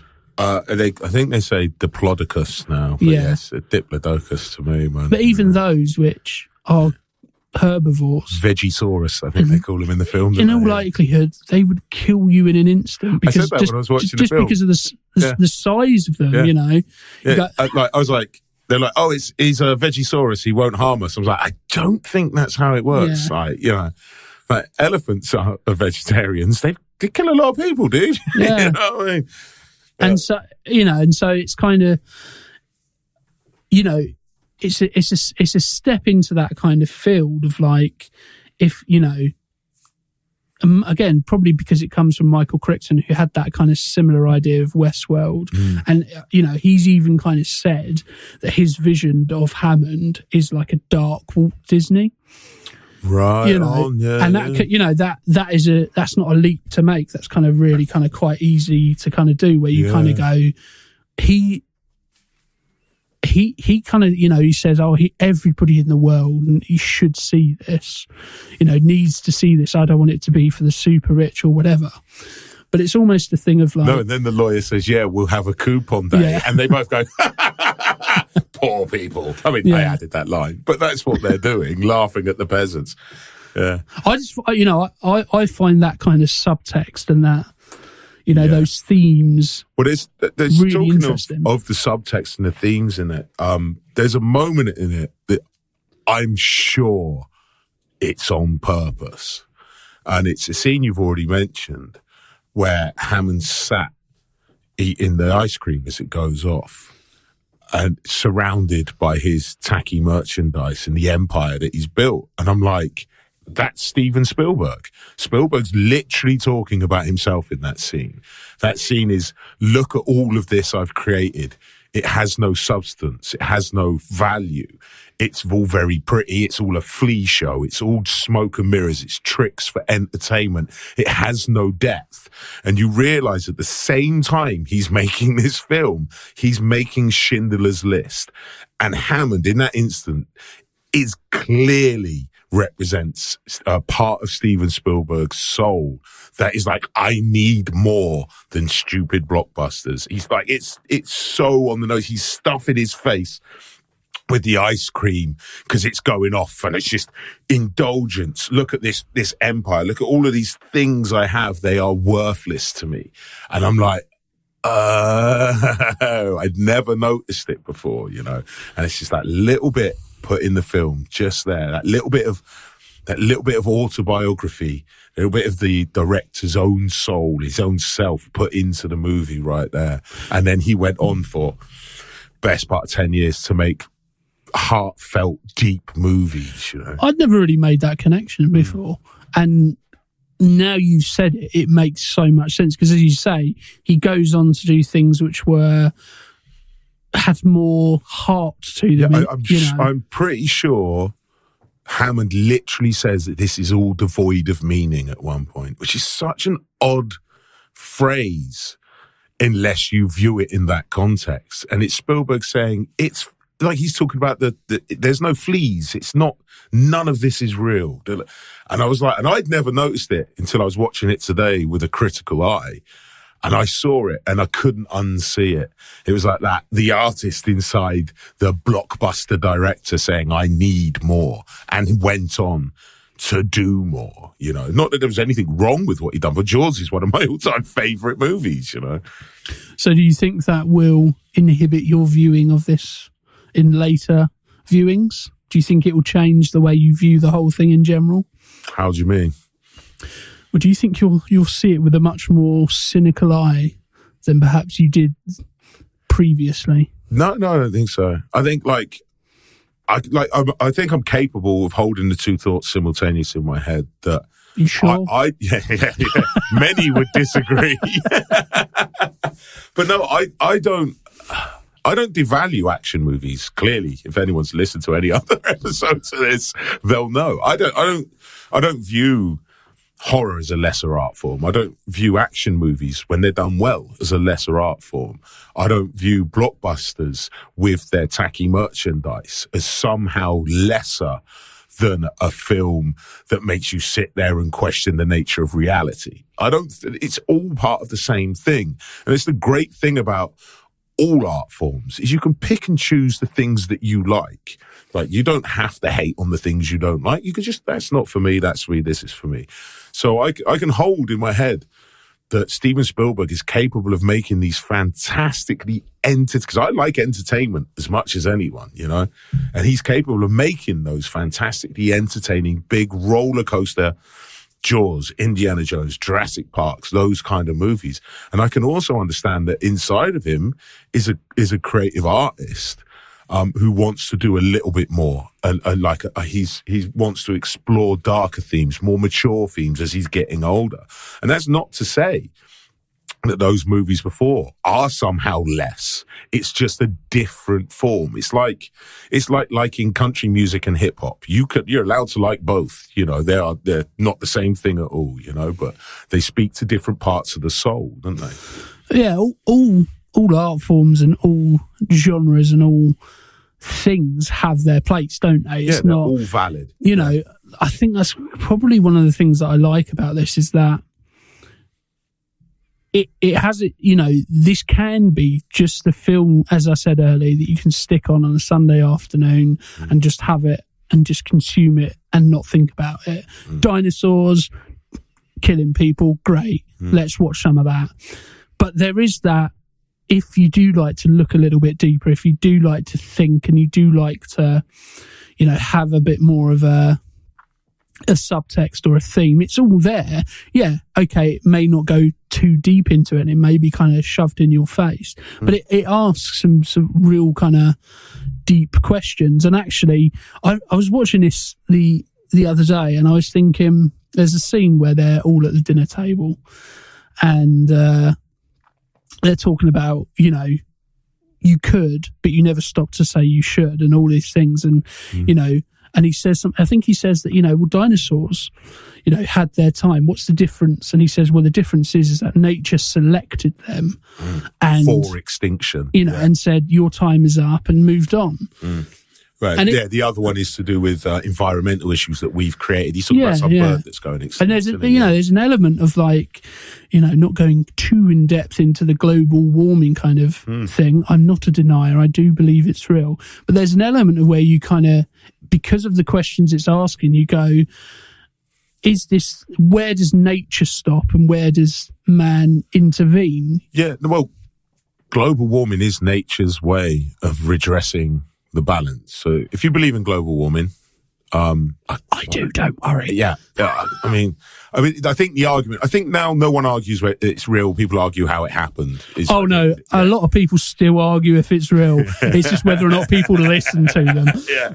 But my understanding of it is global warming is nature's way of redressing the balance. So that is how nature is. The planet will always survive. It's the human race that might not, So I think how global warming works is everything gets hot, then it will make everything, it will trigger an ice age is what will happen because the planet will need to cool down and we'll all die off. I think that's how it works, right?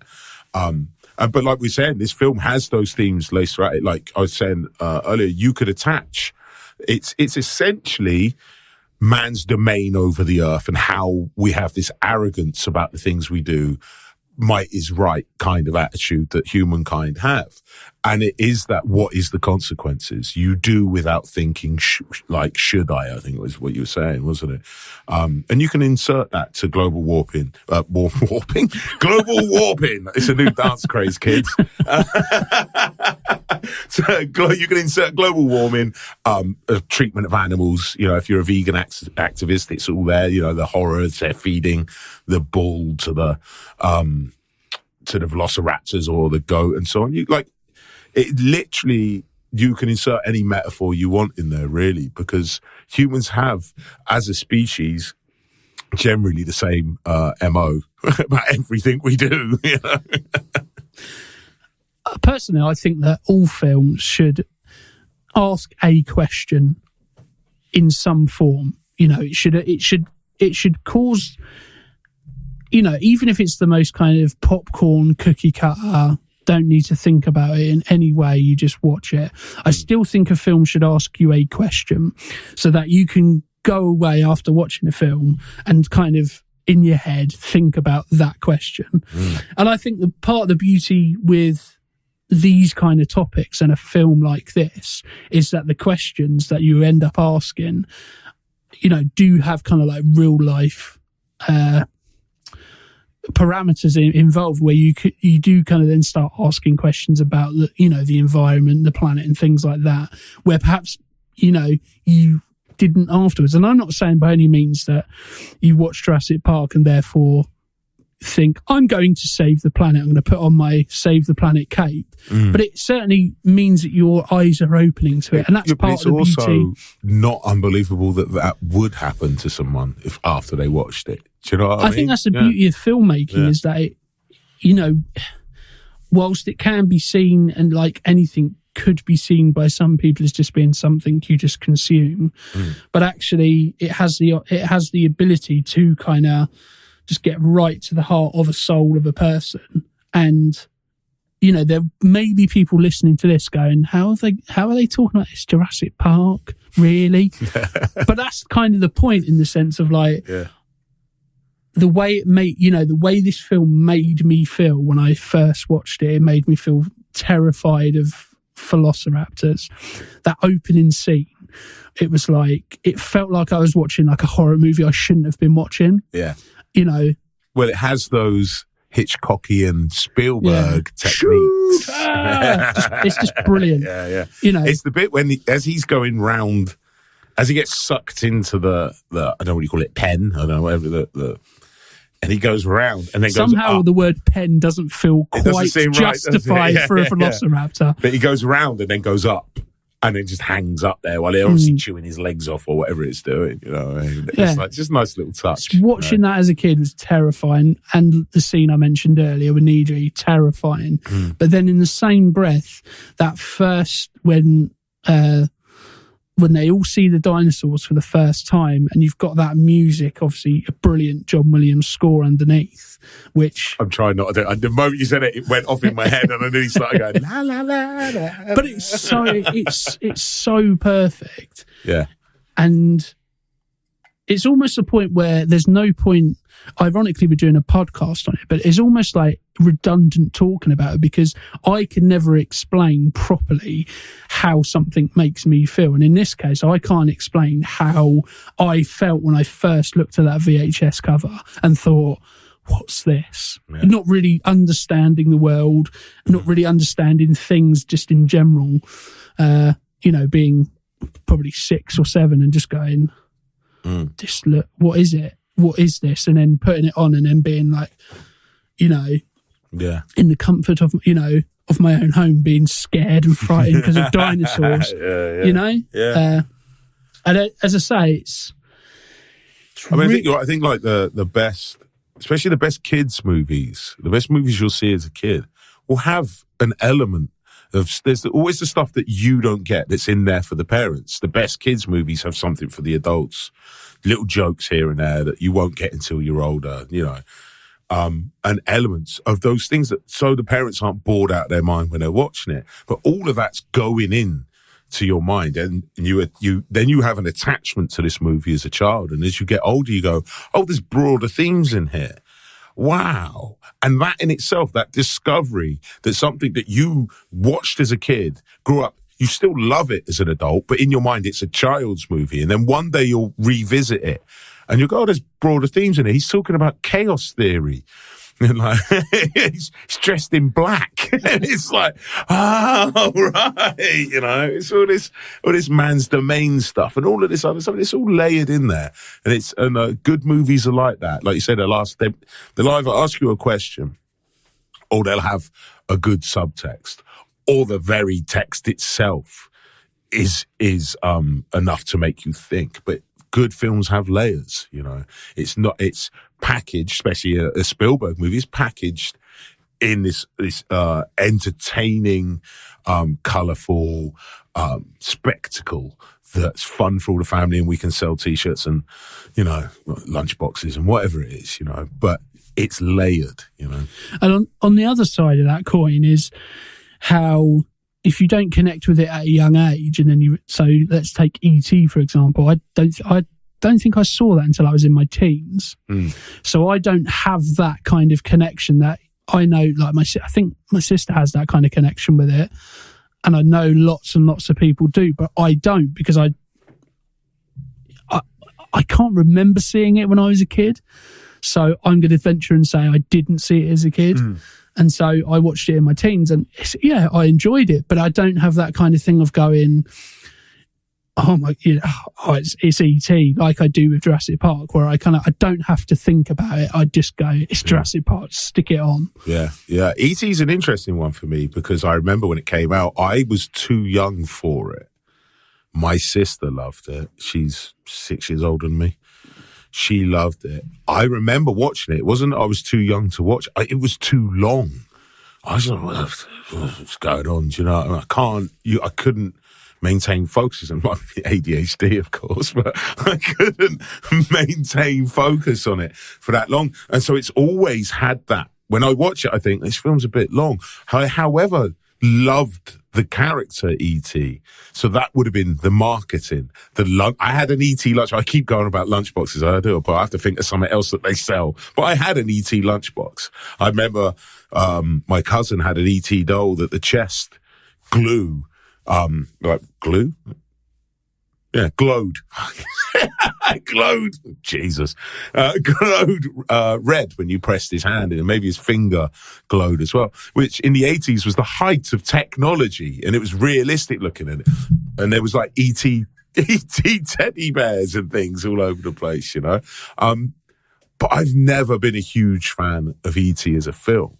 But I know like Goonies is one of those films, which I think is produced by, it's a Richard Donner movie. It's produced by Spielberg. There's a lot of people, I saw that as a kid, I love it to this day. There's a lot of people who are like, I saw that as an adult. I don't understand why everyone's so obsessed with this film. And I'm like, oh, maybe that's one of those films you have to see as a child. Jurassic Park may be the same. I don't know. It definitely has those layers. I can't say for sure, because I love watching dinosaurs eat people. So I'll always make time. It's one of those, I don't go out my way to watch it, but if it's on, I will stop. Which bit of the film is someone about? If it's like the first hour, I probably walk on by, you know. But if we're coming up to, it's about to kick off, I'm going to sit down and watch a good 20 minutes of that before I carry on with what I'm doing, you know. Yeah, and interestingly, like, it's funny how, particularly when it's a franchise and, you know, has lots of different forms of media, So one thing that I remember vividly that isn't in this film that I thought was, and I realise it's from the PS1 game. So in the PS1 game, it was a bit awful, but there's these little tiny, probably hand-sized dinosaurs that attack you and just like swarm you. Interestingly, that then comes in, I think, in later installments of the film. Okay, but for me, I was adamant that was in the actual in the first film, but it's not. But it's just all encompassing into that kind of that feeling and that kind of everything to do with Jurassic Park. And it's interesting seeing what's actually in there, because there's a lot that I remember from Jurassic Park, or what I think I remember from Jurassic Park, that isn't in here. Yeah. But it's because of other things where I've gone, oh no, that's in that, or that's in that, that's happened since that point. Yeah, it's funny how that happens, isn't it? How it all becomes 30 years later, how it all becomes part of the same thing in your mind, Like I remember it out of sequence when I watch it, it's so odd. But it's a bit like Voorhees with the hockey mask. Everyone thinks it's in the first one, but it's actually 3 or 4. Essentially, he's not the killer in the first one. Spoiler alert. But it's that kind of thing of it becomes so synonymous with the name. In this case, Jurassic Park. So you kind of associate everything Jurassic Park wise with this. And I think that, that kind of leads us on nicely to kind of like the legacy of this. Yeah. In the sense of, again, it's always difficult when you have like loads and loads of sequels, but I think they've been really hit and miss. They've kind of missed a lot of the time the point of what make the first one so good. Even the newer ones, which, to be fair, have made more money, which is well, they would though, wouldn't they? Yeah. I think Fallen Kingdom or Jurassic World, sorry, it's probably that was the first one, right? Yeah, probably the best one out of the new. I went to cinema to watch that. Yeah, and it's all right. It's a good movie. Dinosaurs, it's got dinosaurs eating people. No one gets eaten on the toilet in the Jurassic World, as I recall. Which I have to say is my favourite scene in the first Jurassic World. In my head, I always remember he's actually using the toilet, but he's actually just hiding in the toilet. Well, there's a point where I watched him. I think it's because he's wearing the shorts. So it looks like he's actually got his Jurassic World's good. I saw the second one when they're living in the forest. I saw that like a few weeks ago. It was all right. Yeah, the newest one, Dominion, where they have Sam Neill and... Yeah, that's the one I saw, yeah. He's living in the forest and they go to an island and it's underground. Sam Neill and Laura Dern are in it. Yeah. I think Jeff Goldblum's in it as well. He's working at the compound thing. Yeah. I really dislike that. Oh, really? I watched it and was like, this doesn't entertain me in any way. Right on. It felt like a cash cow. We've got to do it because we've done 2 others, and everybody likes to do a trilogy. One? Yeah, so you got Jurassic World, Fallen Kingdom, and then Jurassic. I was in the second one then. Again, they blur. There's some dinosaurs and they eat some people. It's so easy to blur the kind of right. I went definitely saw the first one in the cinema. I may not have even seen the second Chris Pratt and Dallas Howard one. Then definitely seen the third one because I saw Jeff Goldblum and Thingamabob in it. Jeff Goldblum's in the second Jurassic World. Sam Neill was back in it though. Which, I mean, that's why they had a cloned child in it as well. That was the whole plot thing, wasn't it? They were looking for but yeah, I think it was all right. I mean, it's hard not to watch. Even the first one, Jurassic World. I'm thinking, well, it's all a cash cow. It's all the studio here. We've got this property, and special effects have moved on, and we can sign Chris Pratt. Yeah, it's Chris Pratt. Yeah, we're going to make some money. It's impossible to separate the two out when I'm watching it. It's impossible, but entertaining enough. You know what I mean? Yeah, I think there's an element for me where I feel like they do kind of miss the point, and as have all of them.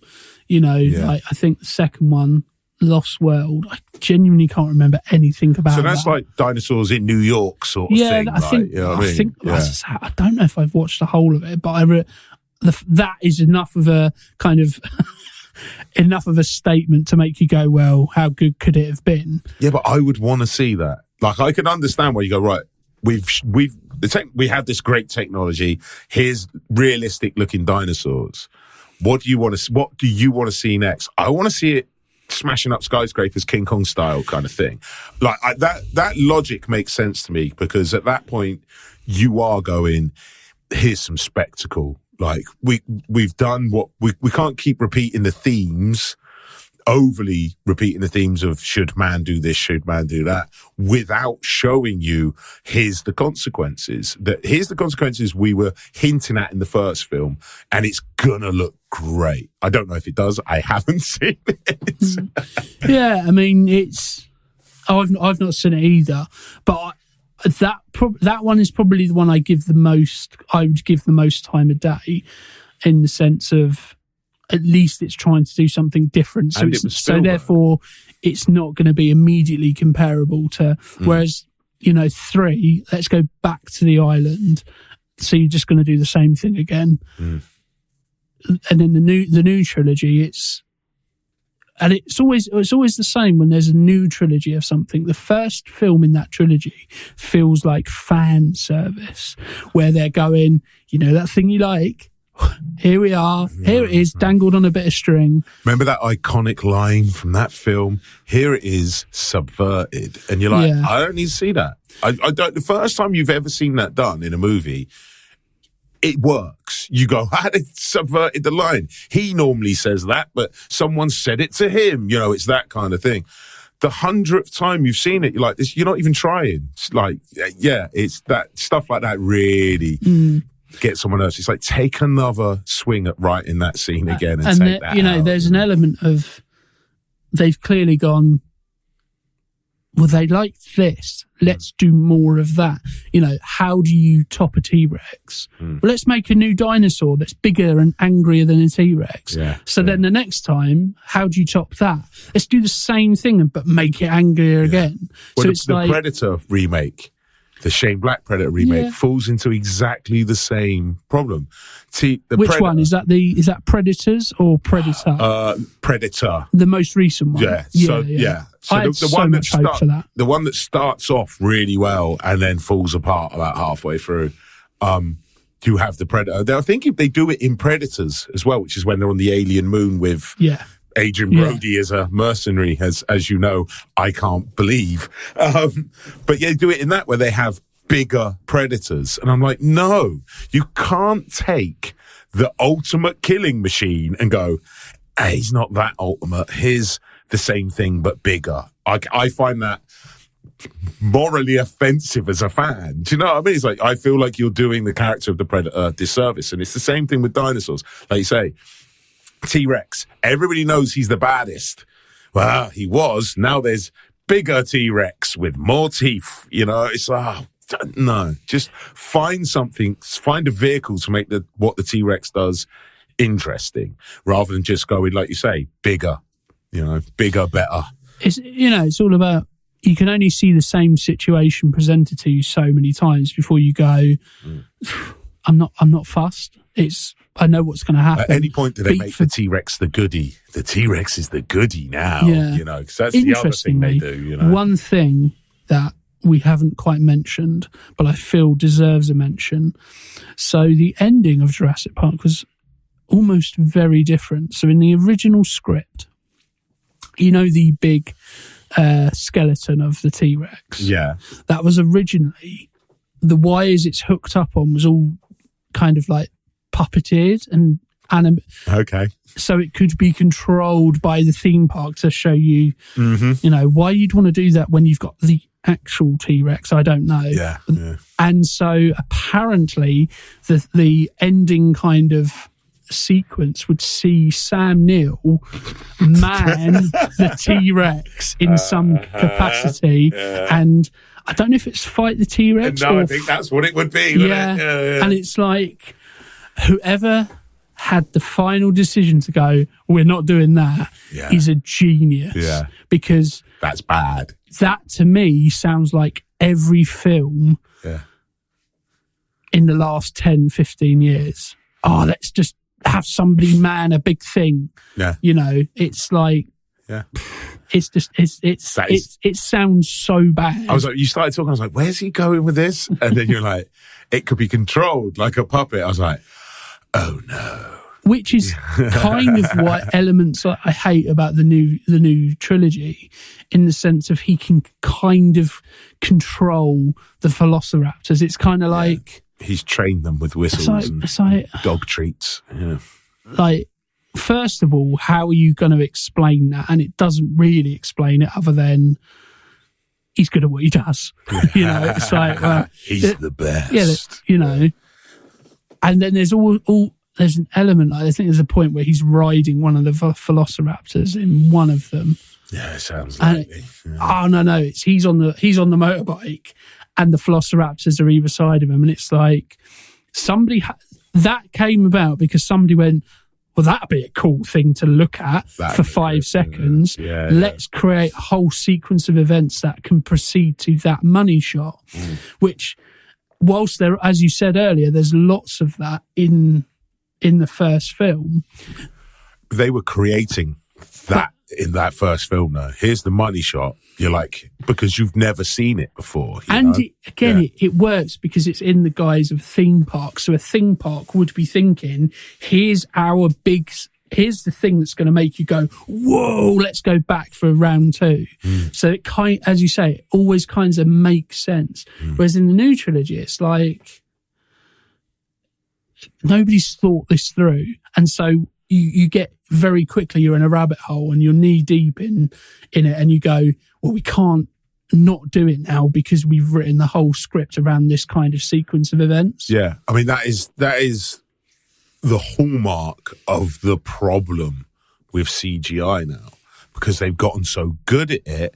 You can say, I want to see Chris Pratt ride a dinosaur, or, you know, in this case, ride a motorbike next to a dinosaur. I want to see, and then just name something, and they go, yeah, we can do that. It's like, all right, cool. I want to see that. Again, much like the themes of Jurassic Park, just because you could, should you? Oh, how they've gone full circle. Yeah, no, even things like casting Chris Pratt, who he's there because it's an action film, does kind of slightly contrast, and what you were kind of saying about Sam Neill doesn't quite fit that. I think that's kind of why it works, because he's not that, you know, let's be really honest, not that these things should be realistic in every single way, but an element of realism is needed. How many paleontologists, archaeologists, or experts in their scientific field are also complete badasses, can do these things and save an entire community of people and save the world from these things, whilst also going, I also have a PhD in this particular thing.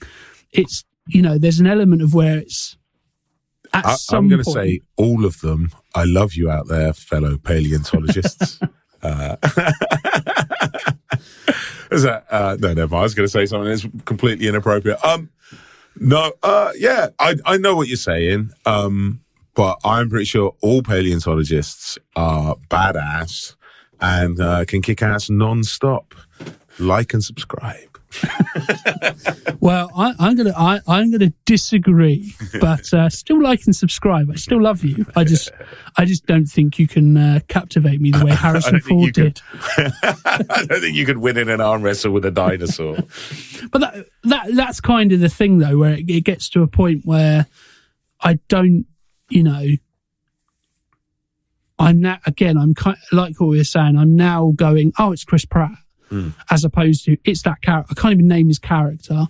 It's kind of a... It's Chris Pratt, yeah, I know what you're saying. You know, and when you do... Star-Lord, there you go. Yeah. When you kind of do that, that's when it kind of gets to a point where you kind of go, well, there's only so much that you can relate to a character, or you can relate to, a sequence of events when essentially you don't know their name and all they're there is to look good in that role. Yeah, and I mean, like we're saying, really, it's interesting because the first Jurassic Park would have been, I mean, if it's not the first, it's the standard bearer for all of the CGI action movies that came after it.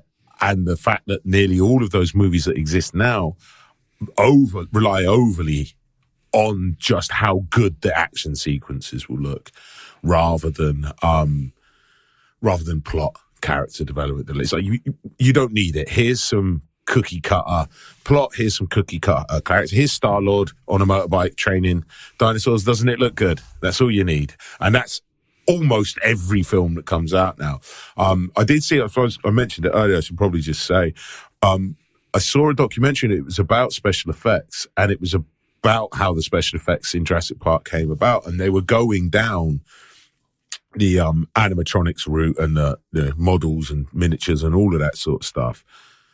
And there was two dudes working there who were playing about with the computer stuff, the computer modeling. And they were told to just leave it alone, we're not doing that. And so they were like, set it up. They knew, I don't think it was Steven Spielberg, but it may have been, I forget, but whoever was coming to view what the production company had been doing, and they just left it at, I think it was a T-Rex, it might not be, but it was a dinosaur running as their screensaver on their computer, because they knew he'd walk past. And the person walked past and went, what's that? And they went, oh, you like that? Oh, right, come on. And like their boss was fuming, and that's how it ended up. The effects company weren't interested in it, That sounds brilliant. Yeah, ruthless. And they were like, we're onto something. Their bosses weren't listening to him. So yeah, subterfuge, just left it as a screensaver. I love those kind of like little tiny minute details that make a film go in a completely different direction, and without it, it's like, classic one in Indiana Jones, the scene where you got the guy spinning all the the sword and everything, and then he just pulls his gun out, and apparently that happened because Harrison Ford wasn't able to film this long drawn out sequence. Because of dysentery. No, that's right. Yeah, but that's how that came about. That's how the shape of movies changed, because of two dudes who are like, how are we going to get, he's going to walk this way on Tuesday. It's brilliant stuff. So in terms of further watching, I would say any kind of Spielberg film of the same ilk is going to kind of not follow the same beats, but it's going to do the same things that this kind of does. So it'll fulfill the same needs. Yeah, something like E.T., a Raiders of the Lost Ark for a slightly older audience, I would say. I would go with Last Crusade, but it's the same thing.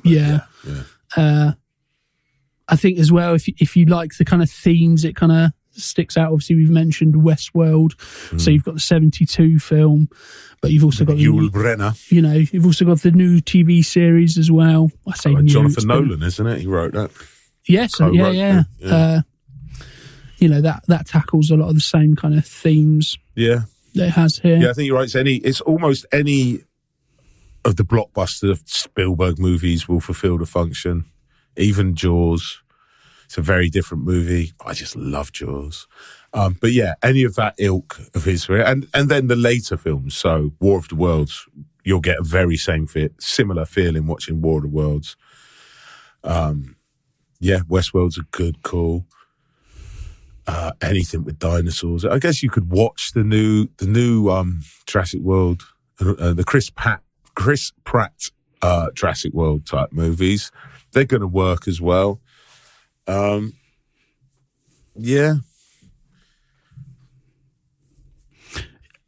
Anything with dinosaurs. Yeah, really. I'm stuck on dinosaurs. But to be fair, I can't think of an actual other dinosaur film other than Jurassic Park and the subsequent films. Like Lava Tarantula or whatever them movies are. Apart from one of them must have a dinosaur in it, right? or even the really sci-fi B-movie type things. Yeah. Which, again, shows them the amount of kind of effect it's had on pop culture, whereby it looks like most other people aren't touching dinosaurs because naturally it's going to be compared to... I guess Gremlins has got similar themes in it, you know. Tremors. Tremors is a good call, man. I've not seen it. Kevin Bacon. But I know of it. Yeah. It's good. It's a great movie. Yeah.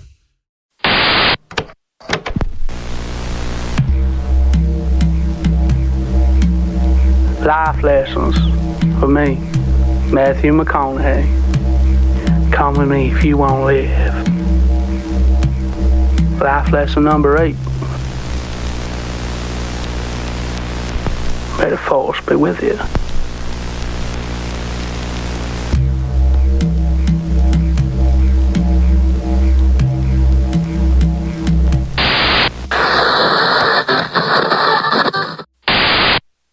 So there we have it. That's been Bury Our Bones of Jurassic Park. Be sure to like and subscribe wherever you can. And if you feel like it, leave us a comment below.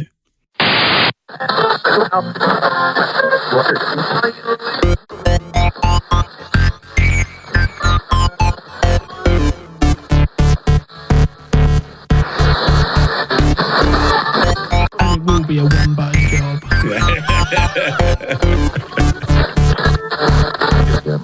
Boom, boom, boom, boom, 2, 2, 2. I have a terrible tendency to just scroll about and you're talking. When we're doing it, I still find it slightly distracting. It's a bit weird, but I think it's a bit weird, but I suppose...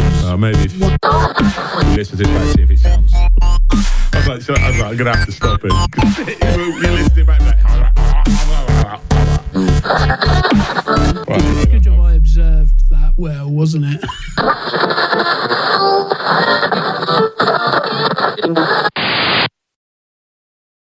I completely forgot we're supposed to do further watching.